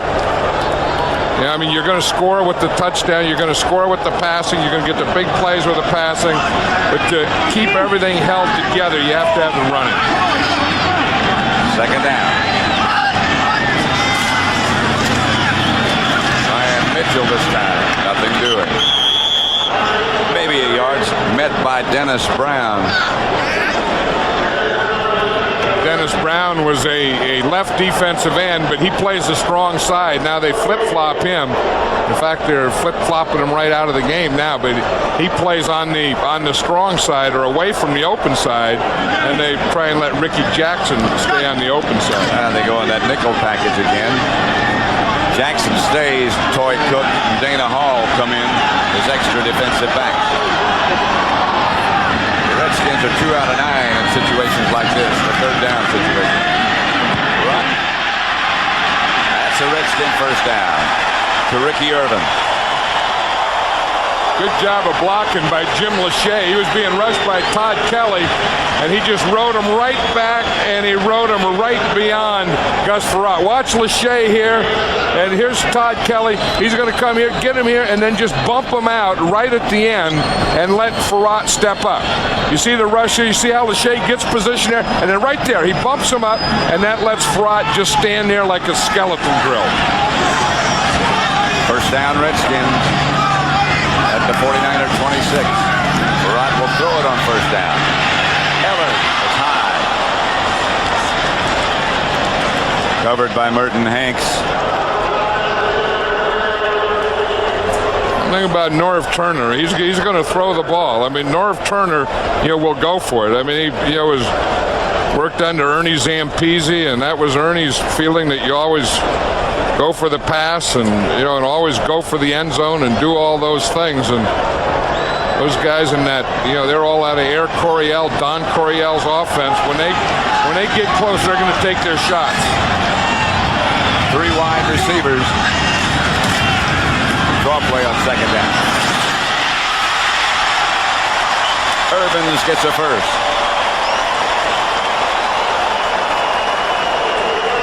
What they have to do, they've had good pass protection. Here it's going to be a draw, a little delay, and Irvins is going to hit it right in there.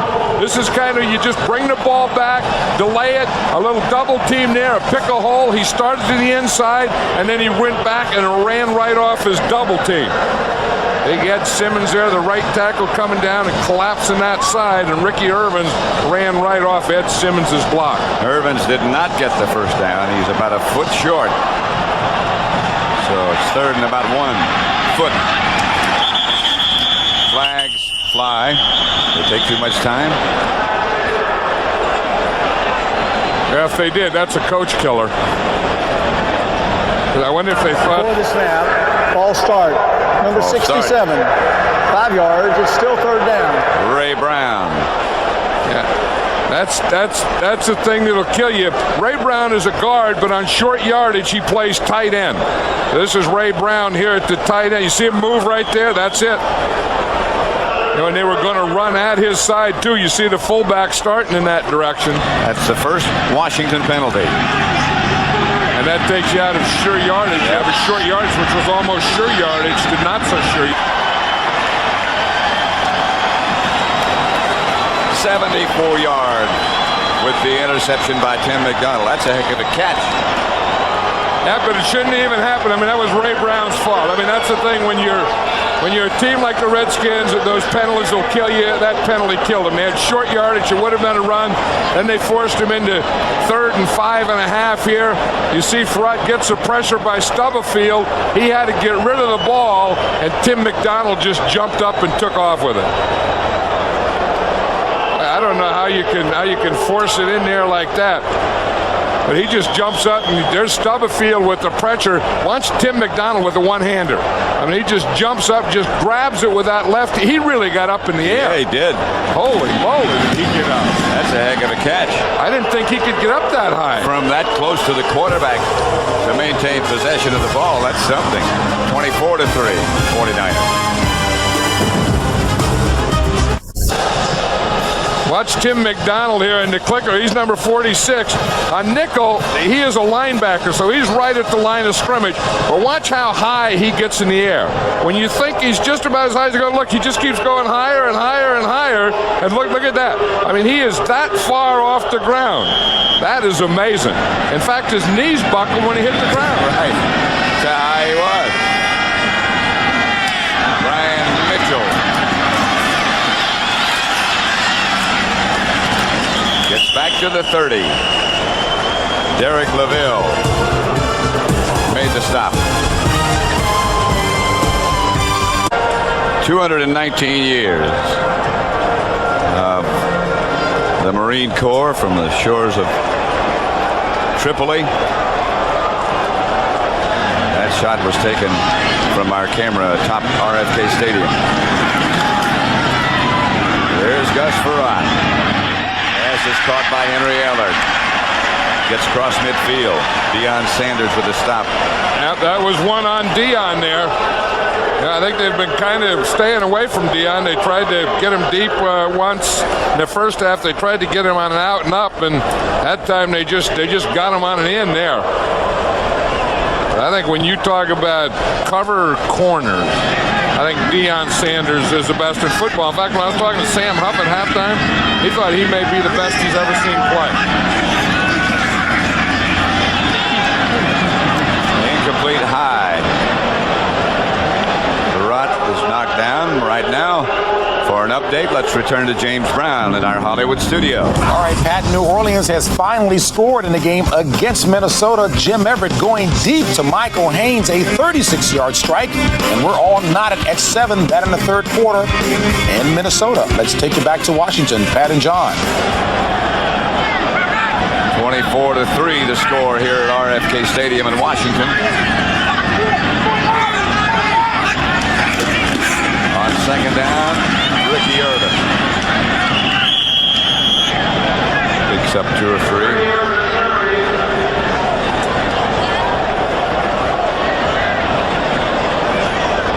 Today's possessions by the Redskins and the results: punt, interception, 3 more punts, a field goal sandwiched in, and the interception. And the thing is, you know, they've moved the ball. I mean, they've run the ball a little. They've hit some passes, but 1, they haven't been able to do it consistently, and 2, they haven't been able to do it when they get close to the goal line. Titus Winans with a fine catch. Toy Cook made sure he stayed down with a diving reception by Titus Winans, the rookie. Everyone likes Titus Winans. You know, he's from Fresno State. He played there with Dilfer. Right. And when everyone would go to watch Dilfer throw the ball as one of the top quarterbacks, they would also watch Titus Winans catch it. And they kind of said, Dilfer's a great prospect, but so is Winans. Ricky Irvin. He gets down to about the 26. 3:20 left to play in the third quarter. Norv Turner is interesting. He played at the University of Oregon when George Seifert was a coach there. In fact, George Seifert recruited Norv Turner. Right. And the other guy who was a quarterback there when Norv went there was Dan Fouts. And he's here today as well.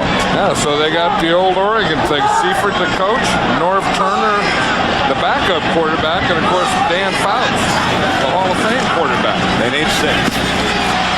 Henry Ellard has the Redskins to the 10. Stopped and wrestled to the ground by Dana Hall. They've been able to get down here. They've been able to do some of these things, and then something bad jumps up and gets them. Usually the 49er defense. Or a penalty. Remember the last time they got down here, they had a 3rd and short, and Ray Brown jumped off sides. And just when you're not real good, those little things kill you.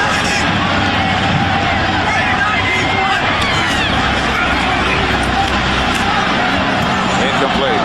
In the direction of Ricky Irvins from Perrott. The problem is they had too many guys in that direction. They had 3 guys out there, 3 Washington Redskins and 4 San Francisco 49ers, and there was really nothing to throw to. There is Dan Talk about Fouts. Dan Fouts. He's right there. The ex-Oregon quarterback, ex-great San Diego Charger, Hall of Famer. I'll tell you, we talk about Steve Young being a tough quarterback, and Steve Young is a tough quarterback. We played against Dan Fouts for years, and Dan Fouts is one of the toughest quarterbacks that ever played. He did hang in there. Lost it. Incomplete. Out of bounds. Ethan Horton. Dana Hall was with him. Dana Hall is the deep guy there, and again, they're throwing that same corner pattern where when you get down here and you can just throw it to a spot. You just throw it up there and throw it to that back pylon, and where your guy's going to get it or no one's going to get it. He had it right there. That was a heck of a catch. Yes. I think he caught that ball. It was just out of bounds. And the ball then came loose after he hit the ground. 3rd and 10.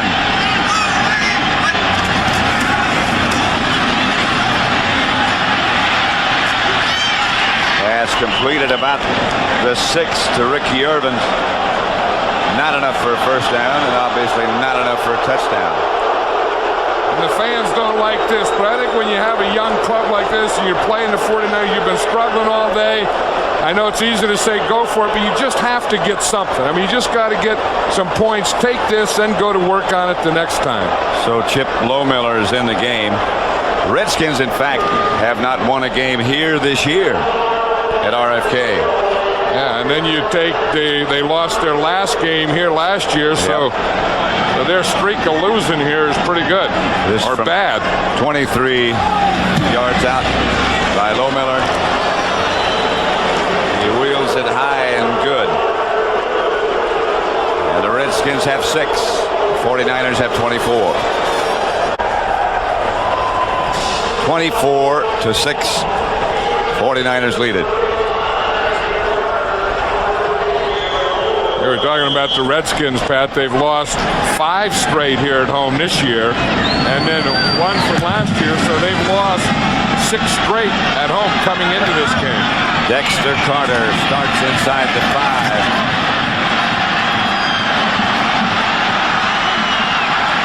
Dexter Carter could go.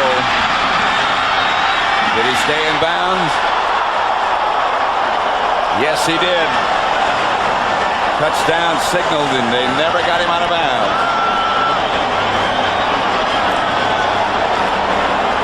96 yards.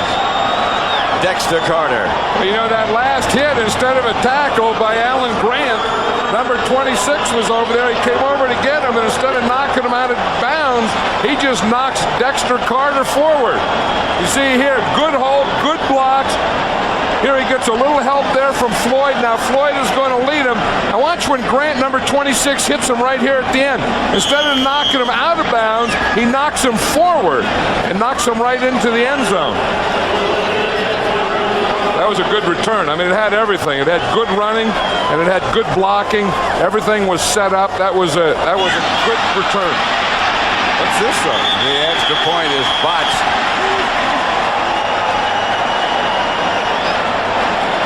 You're just so proud of your special teams. You know, you get a kickoff return. This is one of the things that the 49ers have to do, improve their defense, improve their special teams. And you say, Dexter Carter, great return. Then you have a bad snap in your extra point. I don't even think they saw it, though. No. 30-6, here it is. Wilms-Myers, the holder. Well, that thing just launched itself. He snapped that at 12 o'clock. You snap it at 12 o'clock to hold, or Wilmsmeyer doesn't have a chance. No one has a chance. Time for lunch break. Yeah, I mean, he was right out of the picture. That snap didn't even make the picture. Bart Oates, the snapper, for the extra point and field goal attempts. He's hugging William Floyd. Floyd was kind of his personal escort all the way down the field. And that play, he let the gas out of his tank, too. I mean, he was Dexter Carter, didn't need him when he got down there. But you're talking about his hamstrings and how fast he is. He ran that fast and didn't pull a hamstring is probably what he's saying, but he did. I mean, he led Dexter Carter all the way down the field. Now William Floyd is trying to get some credit for it. Well, the 49ers have 2 second-half touchdowns, one the interception, and then that kickoff return. Even the return, you see Dexter Carter's eyes. I mean, just a return for a touchdown brings happiness all through your body. Bryan to kick off to Brian Mitchell. Doug Bryan. Old bar none was right down there leading them. Yep. They both went to Florida State.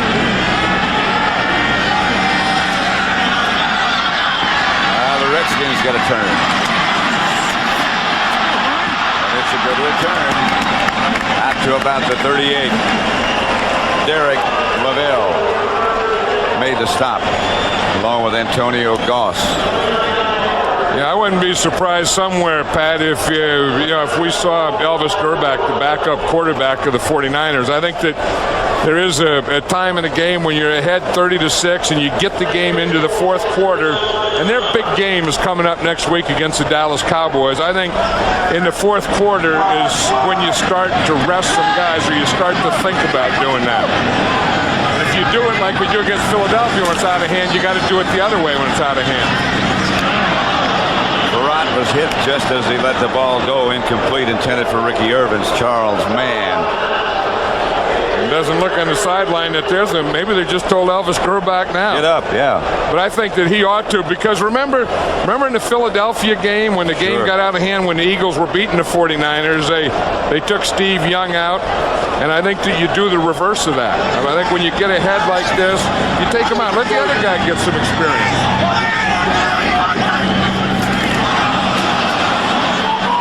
Mishandled the exchange. 49ers had the ball. Lee Woodall made the recovery. Well, Gerbac's not going to play with a cloth hat on.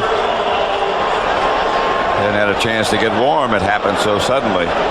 This happens way too much in this league, and it shouldn't happen at all. I mean, the most automatic thing in all of football should be the exchange between the center and the quarterback. That should never happen. Shouldn't have to think about it. No, it should be automatic, and you've been doing that since you're in high school, grammar school.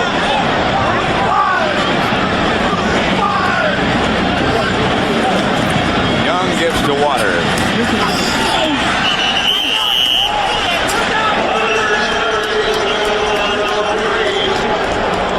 49ers can indeed hurt you quickly. Well, and it's not all offense. I mean, right. there's not even a name like Jerry Rice in there or Ricky Waters. You got Jones, the tight end. McDonald's was a defensive when he was a linebacker in the nickel, and of course Dexter Carter on the kickoff return. So they hit you with offense, they hit you with defense, and they hit you with special teams.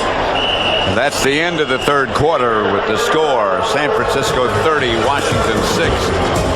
Fox NFL Sunday will continue after these messages from your local Fox station.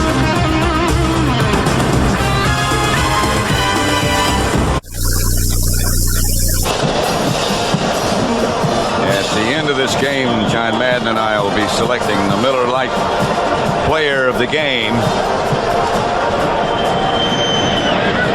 Second and 11.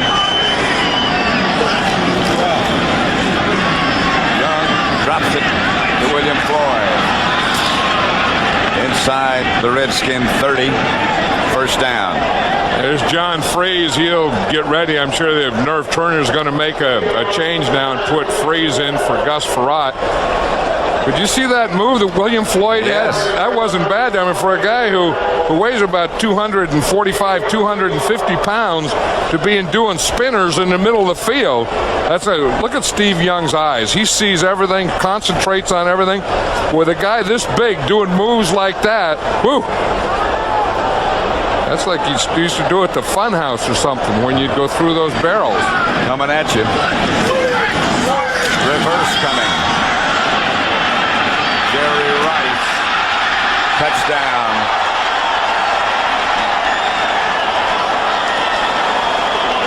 They're just too good and too fast. He just turned on the Jets. And now I think it's time to take them out and rest them and get them ready for the Dallas Cowboys in Candlestick next week. I agree. Well, he looked like he was shot out of a jet. But he's here like a wide receiver. Now he comes back like he's starting in motion. Hand off to Waters. Hand back. Here's Steve Young. Whoa, he's not going to block anyone. It's too late in the game. Not very good tackling, but some good running by Jerry Rice.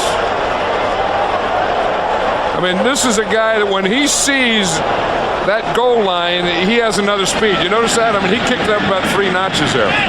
He's 32 years old, but he hadn't lost a step. The extra point is good. San Francisco leads the Redskins 37-6.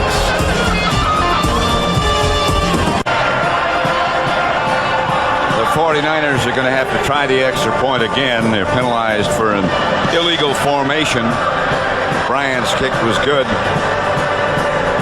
There's illegal formation right there. Yeah, you wonder how any of this stuff ever works. And it's the truth. I mean, guys are hooked up. Now they got coaches hooked up to 2 or 3 guys. They got stuff on them. They got beepers. They're talking to the quarterback. They got cords, guys stepping on cords. They feed them lunch down there and the thing spaghetti. I mean, you don't know. And this stuff all gets mixed up into one. It'll be sometime tomorrow before they get that untangled. Bryant's kick is good. Well, I think someone ought to send down there. I mean, they need some help. You got to put something in there and start pulling. 3 guys just pull. Well, you see, one guy just quit and walked away, and another guy's coming in. His answer is to shake it. That if you shake it, there's no way 3 guys can do it. I don't. It's a one-man operation here. Yeah, and one guy's tightening it up. I think they're just trying to get some cord to someone. And that, I mean, at some point you have to say, what the heck? The coach has plenty of cord. I mean, the guy at the other end of the cord is the head coach, Norv Turner. Like I say, they got them all hooked up to guys up in the booth, to quarterbacks in the field, and the stuff going through those wires today wasn't very good for the Redskins. Looked like what we had for dinner last night. Norv doesn't know what's going on back there. No, it doesn't. No, if you did, it would drive you crazy. I mean, he has enough going on in front of him he doesn't like without having to know what's going on behind him. Somebody left the phone off the hook. Yeah, they just take the phone off the hook. That's a visitor offense right there. Well, they've got some. Yeah. I mean, they ought to listen into that one. And the 49ers have shown everything today on offense. They've run it, they've passed it, they've run reverses. Interceptions, kickoff returns.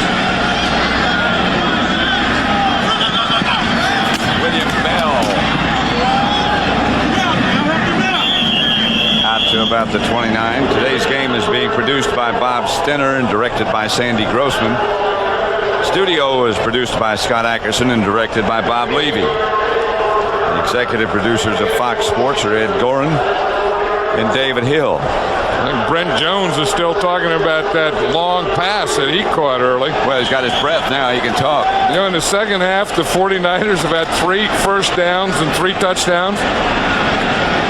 Everyone's talking on the phone. When things go well, everyone talks. I mean, when things aren't going well, no one wants those things on. John Freeze, the quarterback. Fumble. Scramble. I think the Redskins got it back. Ronnie McKenzie recovered it. John Freeze was the starting quarterback for the Redskins at the beginning of the season. Right. And then they went to Heath Schuler. Schuler started. Then they went to Gus Frerotte. And now they're back with John Freeze in there. Freeze was a few years ago was a good-looking quarterback for the San Diego Chargers. When we saw him early this year, he looked good against the Giants. Doesn't look so good now as Charles Mann takes him down. Yeah. Stubblefield is trying to say it's Mann. Look, they're pointing to a Mann's taking a bow. We didn't know if they were going to boo or cheer him, but they finally found. Here he is. There's Charles Mann there. That left-handed stance. See him going against Simmons. He pushes, makes a pretty good move right there. And then a sack. He wanted to make sure the crowd knew who he was. Dana Stubblefield helped him by pointing to him. And Charles took a couple of bows. And took a rest. Free. Incomplete. Desmond Howard was the intended receiver. When things go bad, you just can't get them back. I mean, when things happen like this, you're better just to try and start some running. I mean, now the 49ers are starting, they're rushing, they're right there, they're knocking you down. You don't have much of a chance here. That was Troy Wilson that made the hit on Freeze then, who replaced Charles Mann. And Freeze was probably saying, why'd you wait until it was 37-6? What do you want me to do now? Here's Ruby. Dexter Carter back to Hamlet. Nothing doing this time. A.J. Johnson down in a hurry. It's 37-6 49ers. Next week, Fox NFL Sunday begins at noon Eastern, 9 a.m. Pacific with the hottest one-hour pregame show on television. Then it's Fox NFL Sunday doubleheader action. At 1 o'clock Eastern, the Bears travel to Miami. Cardinals host the Giants. The Vikings take on the Patriots. Atlanta will play New Orleans.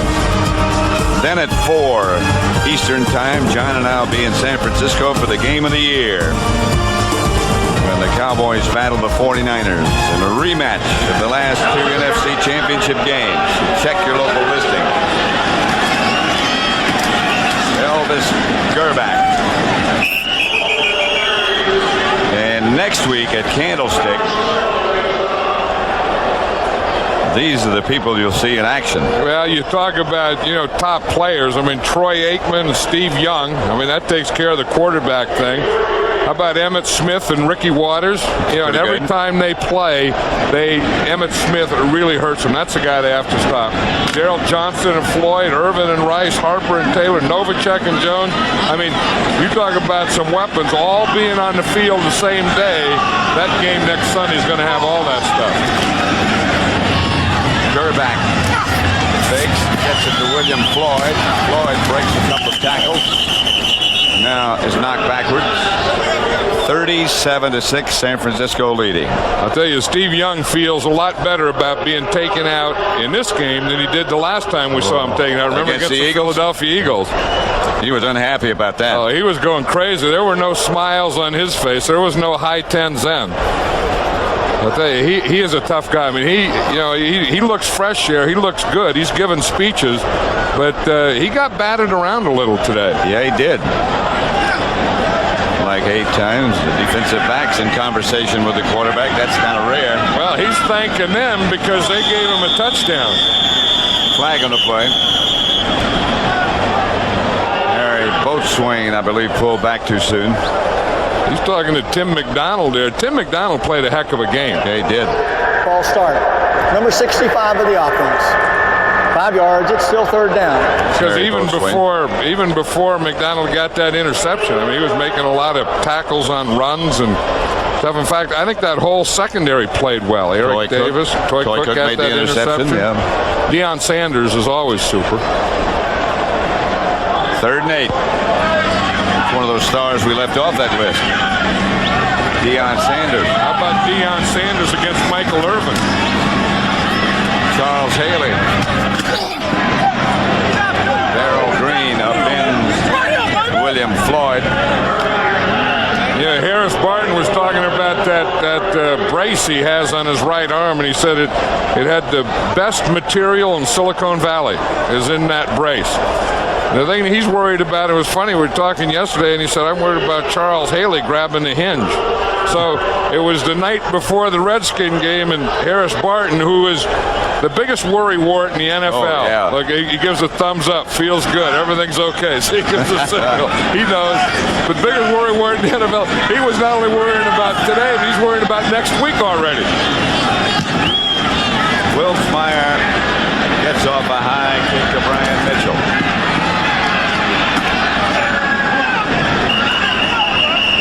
Harris Barton, in fact, he said, if I get that thing hurt again, I'll go meditate on Mount Olympus.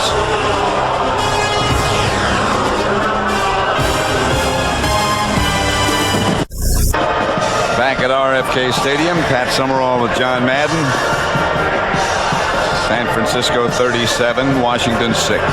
Now, if you look at those 49ers still wearing those throwback jerseys, with this game today, they'll be 6-0 in those jerseys. Like I said earlier, I'll guarantee you they're going to wear them against Cowboys next week. Here's John Freeze to Ethan Horton. Enough for a first. The Redskins hurry up. You know, every week they have to tell the league that they're going to wear them. I guess they can do it all year. As long as they tell the league. Freeze out to Irvin. Out of bounds.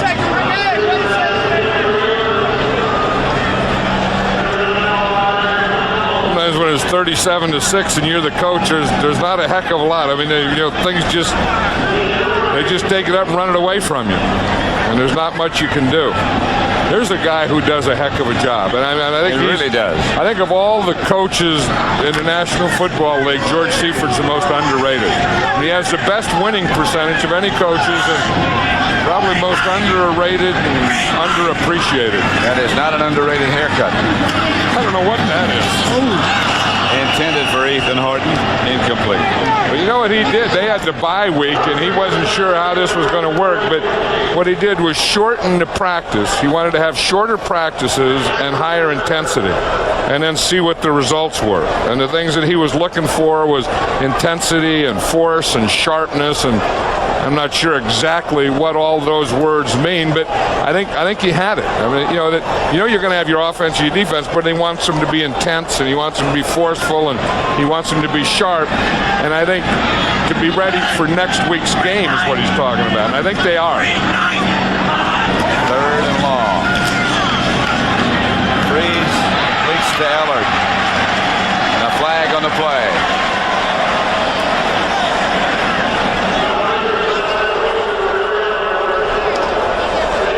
Flag on the play. Ellard made the catch. And Eric Davis. And, the 49ers have been playing against Henry Ellard for a long time. Forever. 12 years. They were all saying that back here in the NFC East, they don't know Henry Ellard, and they're surprised what a great year he's having. They said, we've known that. We've been playing against him twice a year, every year. We know how good Henry Ellard is. They picked up the flag. There is no penalty.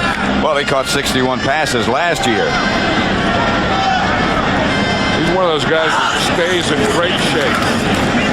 Freeze going deep. Titus Wyman. Pass is intercepted, I think, yes, by Eric Davis. Yeah, I think Deion Sanders coming to the 49ers made Eric Davis a better corner. Flag back Number here. 71 of the defense. 15 yards. First down. Roughing the passer is going to be called against Charles Mann. So that's going to not only be a penalty, but it's also going to take the interception and the ball away from the 49ers. There's man number 71. And I don't know, unless it's a blow to the head. That's what it is. He can take one step after he throws it, and that looked pretty good. And so it had to be a blow to the head, which they're watching pretty closely now. That wasn't a bad unnecessary. There's Steve Wallace. That's not two helmets he has. That's a shell that goes on top of the helmet that gives him extra protection. And it's heavy.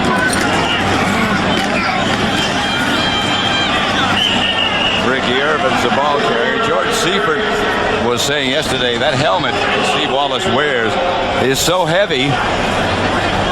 He said, I'm not sure I'd be strong enough to hold it up. Yeah, well, that's why he's not an offensive tackle and Steve Wallace is.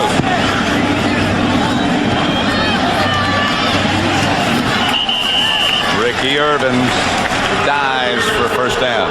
But you can tell the score is 37-6 when you have your starting tackle on the sideline doing a show and tell. Yep. He's showing you, okay, here's how it works. Here it is. I take my helmet here and I put this on top of it, then I put both of them on top of my head, and it helps me. Fits right there. Washington takes a timeout as Freeze comes over to the sideline.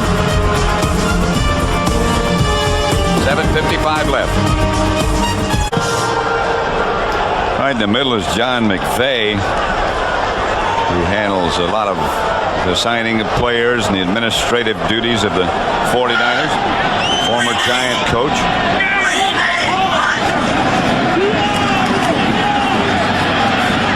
Pass complete to Brian Mitchell. Just outside the 10. Stopped by Tim McDonald. John Freeze going to work in a hurry. 2nd and 4.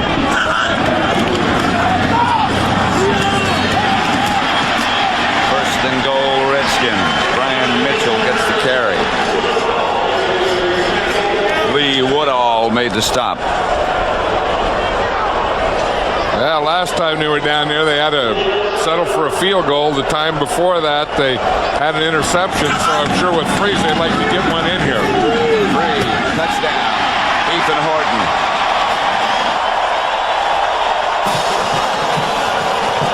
Well, they don't want a quarterback controversy, but when you have 3 quarterbacks, you don't have none. And I think that's what he's trying to get to, is to get to one. You know, is Schuler going to be ready? I think he's eventually going to be the quarterback. You keep going with Gus Frerotte, or do you come back and go with John Freeze? That'll be discussed all week here. They're going for 2 points, I think. Freeze looking to the sideline. They should go for 2. No kicker in the game. Freeze brings it out in regular formation.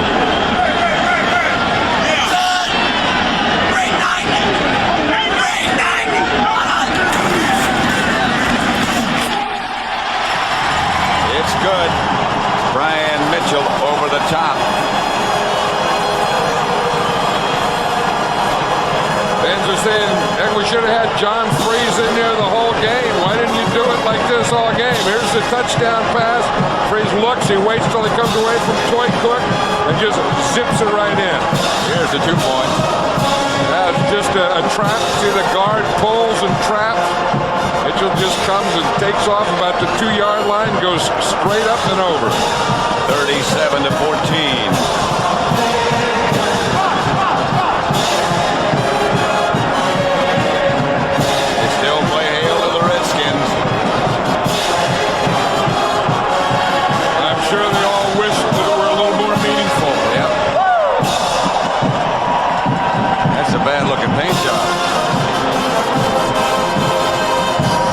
Was that a trombone? Yeah, oh yeah. How do you ever decide when you're a kid you want to play a trombone? I think if I were going to play anything, I'd want to be a drummer. Give me some drums. I hate to tell you, I played the oboe. What is it? It looks like a clarinet. That guy there played the tuba. But it makes a weird noise. All the dancers, all the happiness comes out. Touchdowns equal happiness. They do. I'll tell you, and when they have a winning team here, they do know how to celebrate. This is a great place. This is the toughest ticket to get when they're winning, even if they're not winning in pro football. Dexter Carter. Flag on the play. Carter got it back to about the 38. And that flag was after Carter was about 15 yards past. Number 33, 10 yards, first down. Yeah, Carter was about 10 yards past that spot when that flag came out. So there's not many smart holes, but if that were holding, that was a dumb hole because that was way behind the runner.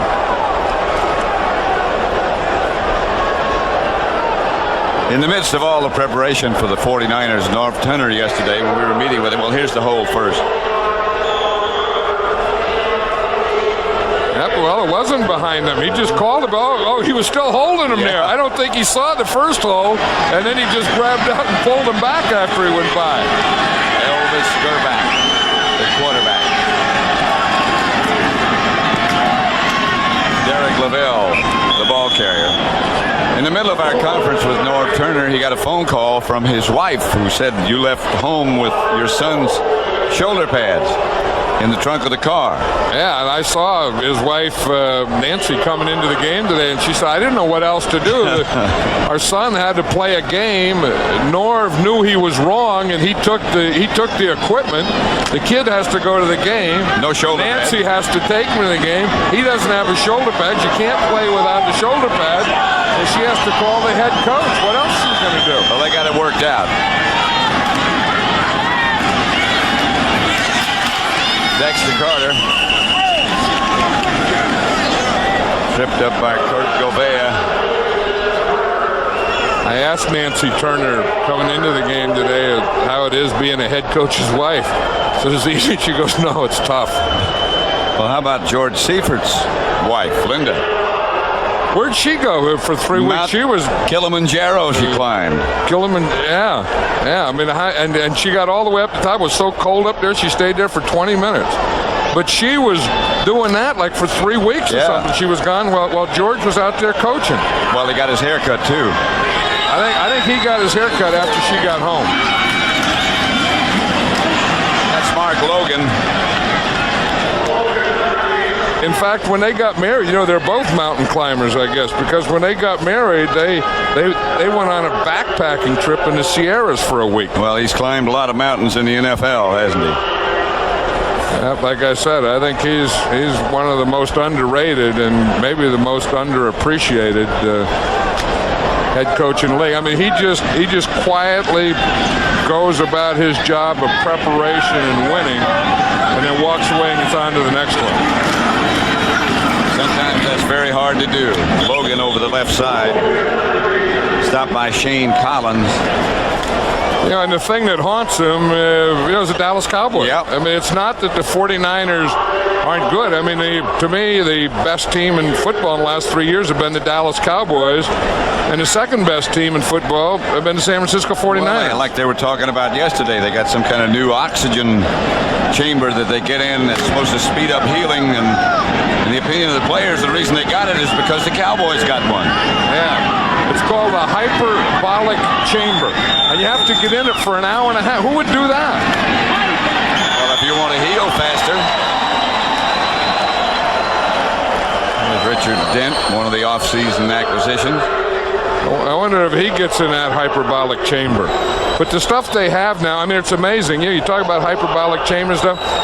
They have a bye, and then they have surgeries during the bye. I mean, John Taylor has a knee surgery. Right. Arthroscopic knee surgery, and he's back starting the game today. I mean, that to me is amazing. That's amazing medicine. I mean, I don't know about hyperbolic chambers, but when a guy can have surgery, a scope, and then be back in uniform and start the game, that's amazing medicine. Gerback. Ball's loose. Redskins have it. Darrell Morrison, touchdown Redskins. From 31 yards away. Get that band going again. Get those people dancing again. Don't go home yet. We still got some celebrating. A lot of people have gone.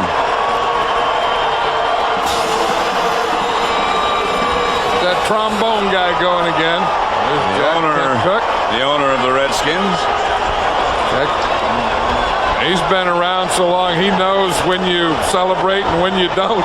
When you get up and when you don't. I think Jack Kent Cook knows that it's all over. Hail to the Redskins! Let's go, Washington! I don't think Jack Kent Cook ever believes it's all over. Yeah, but I mean, he'd been on the other side of these things, for so many years, and has done such a great job with this Redskin team, and and the coach. I mean, Joe Gibbs was here, Bobby Befford was here, and they really had a strong organization over the years. Go for two again.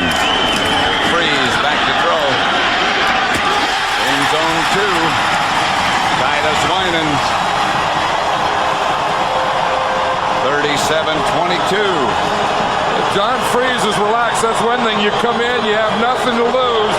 You may as well just be relaxed. But she'll get excited. Chuck Cook says, no, we're too far away. We don't have a chance yet.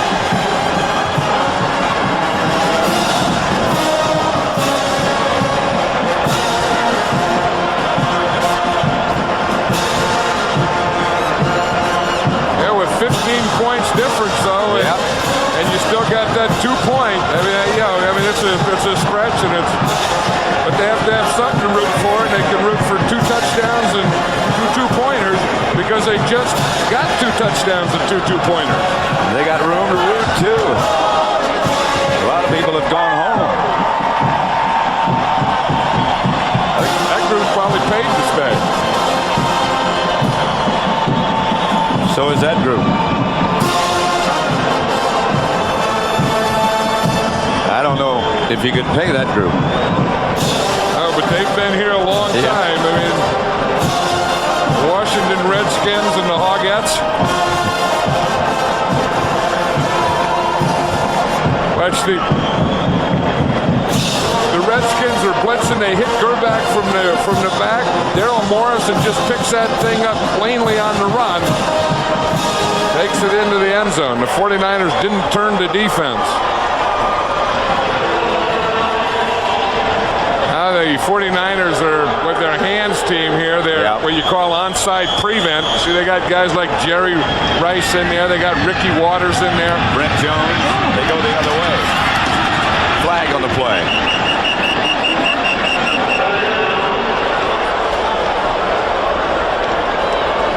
Ball didn't get 10 yards.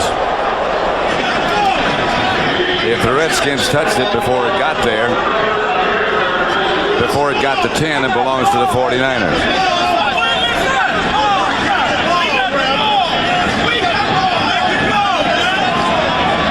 49ers are offside. Look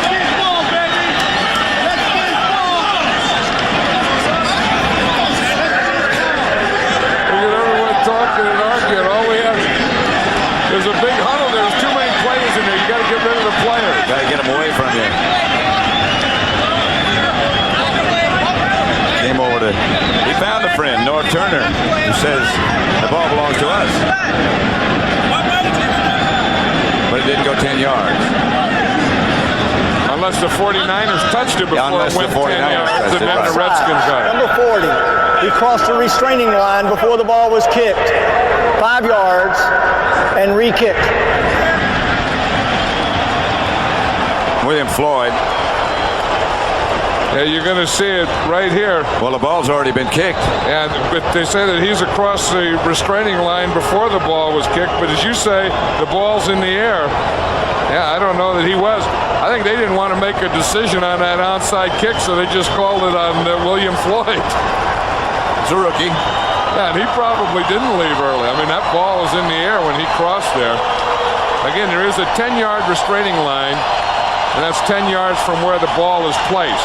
They'll kick from the 35 now. So then the restraining line will be on the 45-yard line. Right. And the 49ers can't come across that line until the ball is kicked.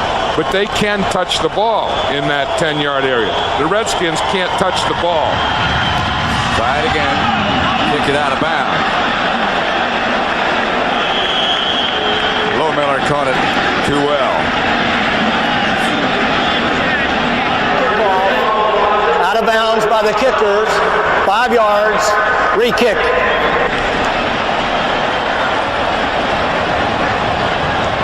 We can just go on and on. We may never get this started. Having this play again. I wonder if they ever got all that wire untangled. I think so, because they're getting better plays in there. Since they started untangling that wire, the Redskins scored 16 points. While it was tangled, they couldn't do anything. Well, they got to work on it some more. That looks pretty good. Yeah. I mean, that lets all the stuff get through, from one mouth to the other ears. Maybe not all the stuff. Look at Jim Hannafin there, the old offensive line coach, trying to figure out what happened. Pete Rodriguez is the special teams coach to his right. Hannafin knows. If anybody knows what happened, he knows. Again. Fumble. I think the Redskins got it. They did.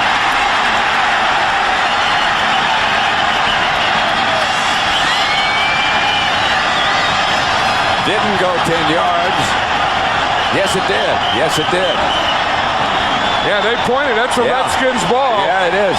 And again, with the 2-point conversion, the Redskins needed an onside kick. The ball went 10, was caught, was fumbled by Floyd. Yep. Then was recovered by the Redskins, so it's their ball. Pat Eilers made the recovery. Floyd went to get it, and as he dropped, the ball bounced out of there.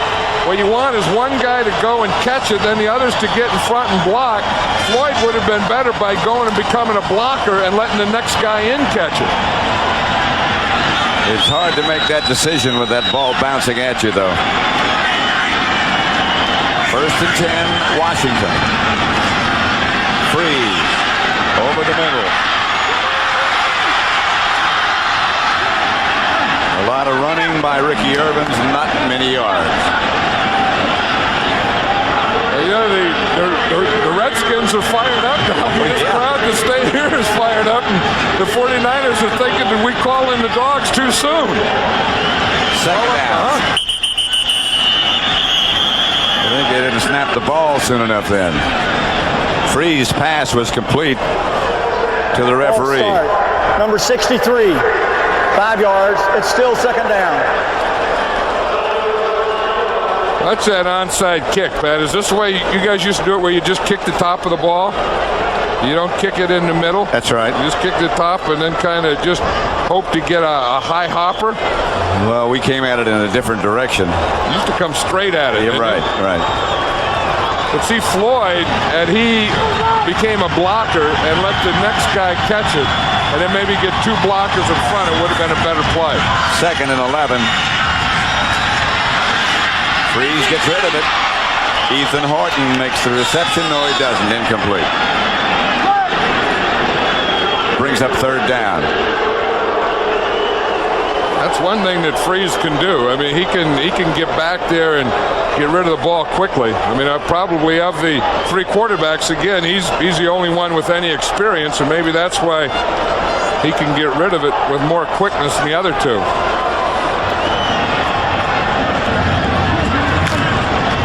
Freeze is 8 out of 11. 1 touchdown.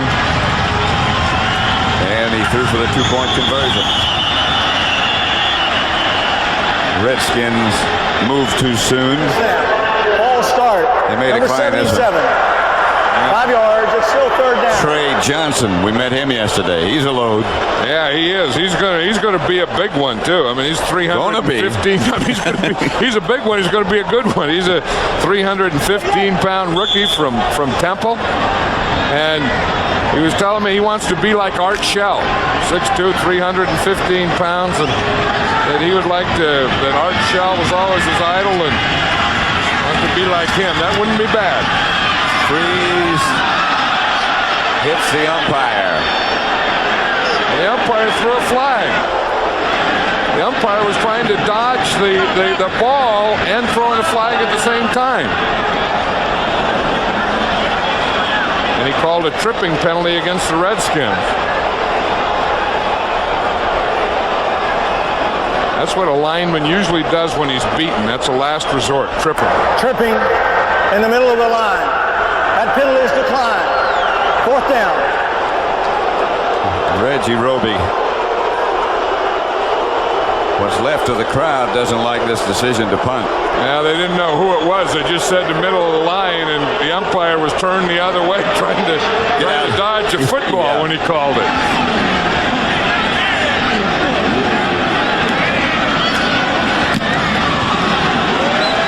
Roby gets off a rocket.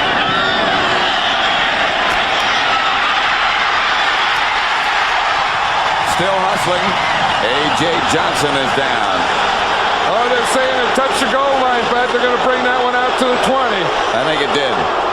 I don't know that they hustled enough. It looked like to me that they were a little slow getting down there.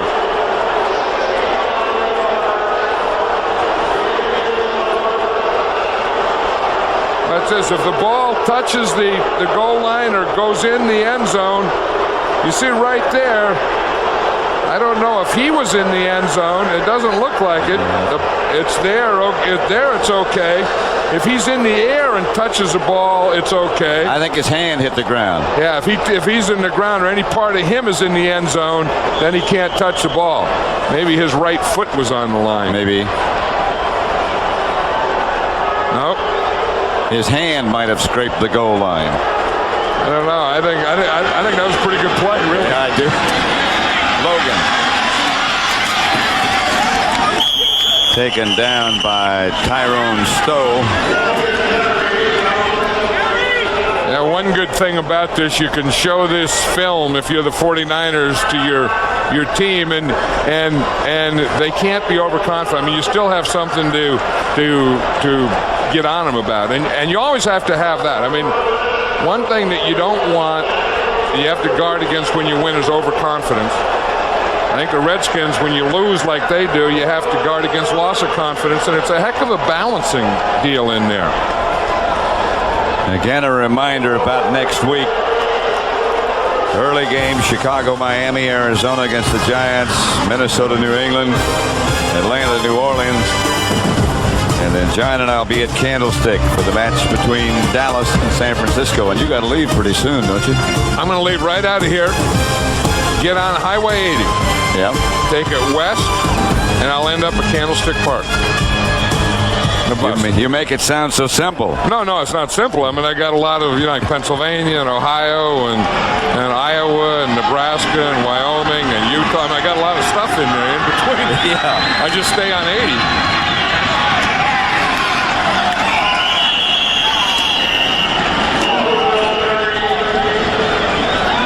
Dexter Carter was the ball carrier.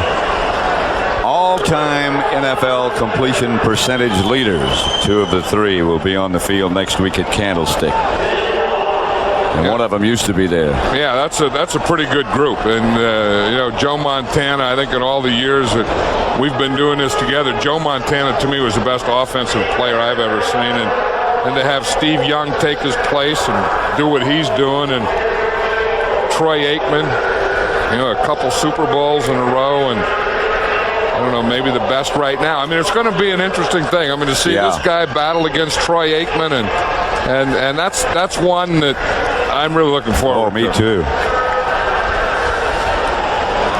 But Steve Young, I thought was battered around today, but he looks pretty fresh there. I mean, I think by getting that big lead, again, they got a kickoff touchdown, they got a defensive touchdown.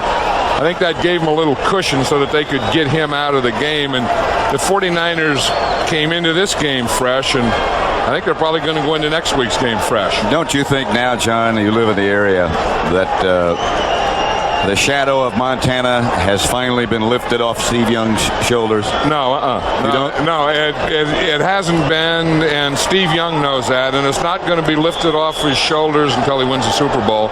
And, Joe Montana, when he was a quarterback there, won 4 Super Bowls, and Steve Young hasn't won one yet. And until that happens, and I'm not saying that's right or fair or anything, but that's the way it is. On 3rd down, Elvis Grbac. Flags fly. They stop the clock again with 2 minutes and 20 seconds left to play. I just sort of got the feeling earlier this year when we did that game in Kansas City, and Kansas City beat San Francisco, but I have got the feeling that on a nose tackle, 5 yards. Montana's theirs and Steve Young's ours now. Yeah, and I think there's something to that. I mean, I think Steve Young has earned his stripes, and and everyone respects him, everyone likes him. He's well liked, but I think Joe Montana will always be a San Francisco 49er, and those 4 Super Bowl rings, that just doesn't go away. Where are those kids playing? I don't know. You think they know what the score is? Are they down on the field? Yeah. I hope so. The game's going on, and they're playing patty cake. Yeah, well, no. They're playing. They're making right in the sand, they're making mud pies. They're patty caking the mud pies. Don't eat the mud, no. Don't eat the dirt. You can't eat the dirt. I mean, That's even gravel. That's the warning track for baseball. How do these kids get down in the field? They don't care. You see that little girl eating the dirt, though? Yeah. Gravel. Maybe she ought to be in the All-Madden team. Maybe that's where we ought to start. She should. I think you're right. The All-Madden kids. Look at that. That's the cutest thing I've ever seen on a football field. It's the first time you've ever seen that on a football field. Logan.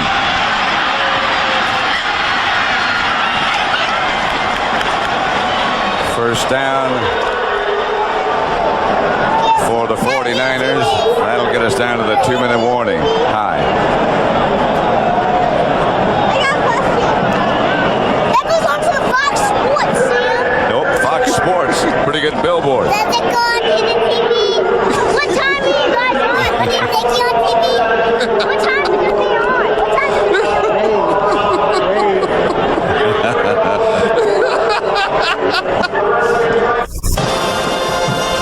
2 minutes left.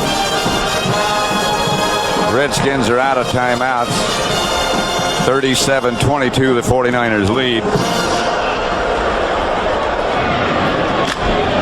There's Harris Barton's brace. He's showing the brace now. That's the best material in the Santa Clara Silicon Valley, but he had it covered up before. But only Harris Barton would have the best material. Yeah. He said they brought a lot of brace doctors in. Yeah, 4 or 5 brace doctors with all special braces. I guess they had a vote or an election, and somehow this brace won the whole thing. The good part about the whole thing is he didn't get it hurt again. Yeah, and that he got through, and you could tell that he feels good and feels strong, and he wanted this. I mean, his target was to come back the week before they play the Cowboys.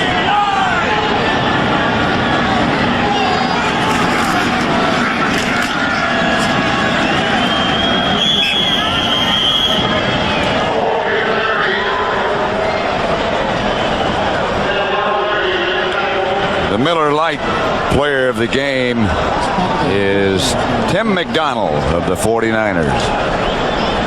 He came up with that big interception and went airborne in the process.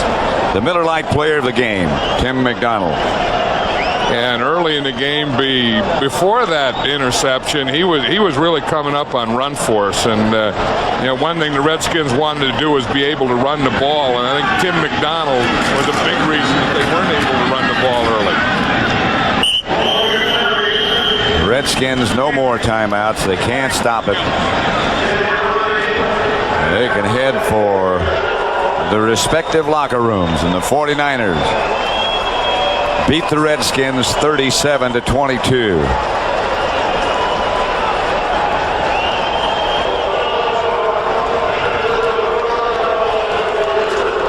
Charles Mann saying hello to some buddies. George Seifert, who recruited Norv Turner back in college. Good job. You guys my mind for a second. Hey, good job. Good luck. Good luck. Charles Mann again. Deion Sanders. The final score here at RFK Stadium, 37-22. Coming up, it's the NASDAQ stock market post-game report. James and Terry will get you up to date on all today's NFL action with scores and highlights from around the NFL. That's all next on the NASDAQ stock market post-game report.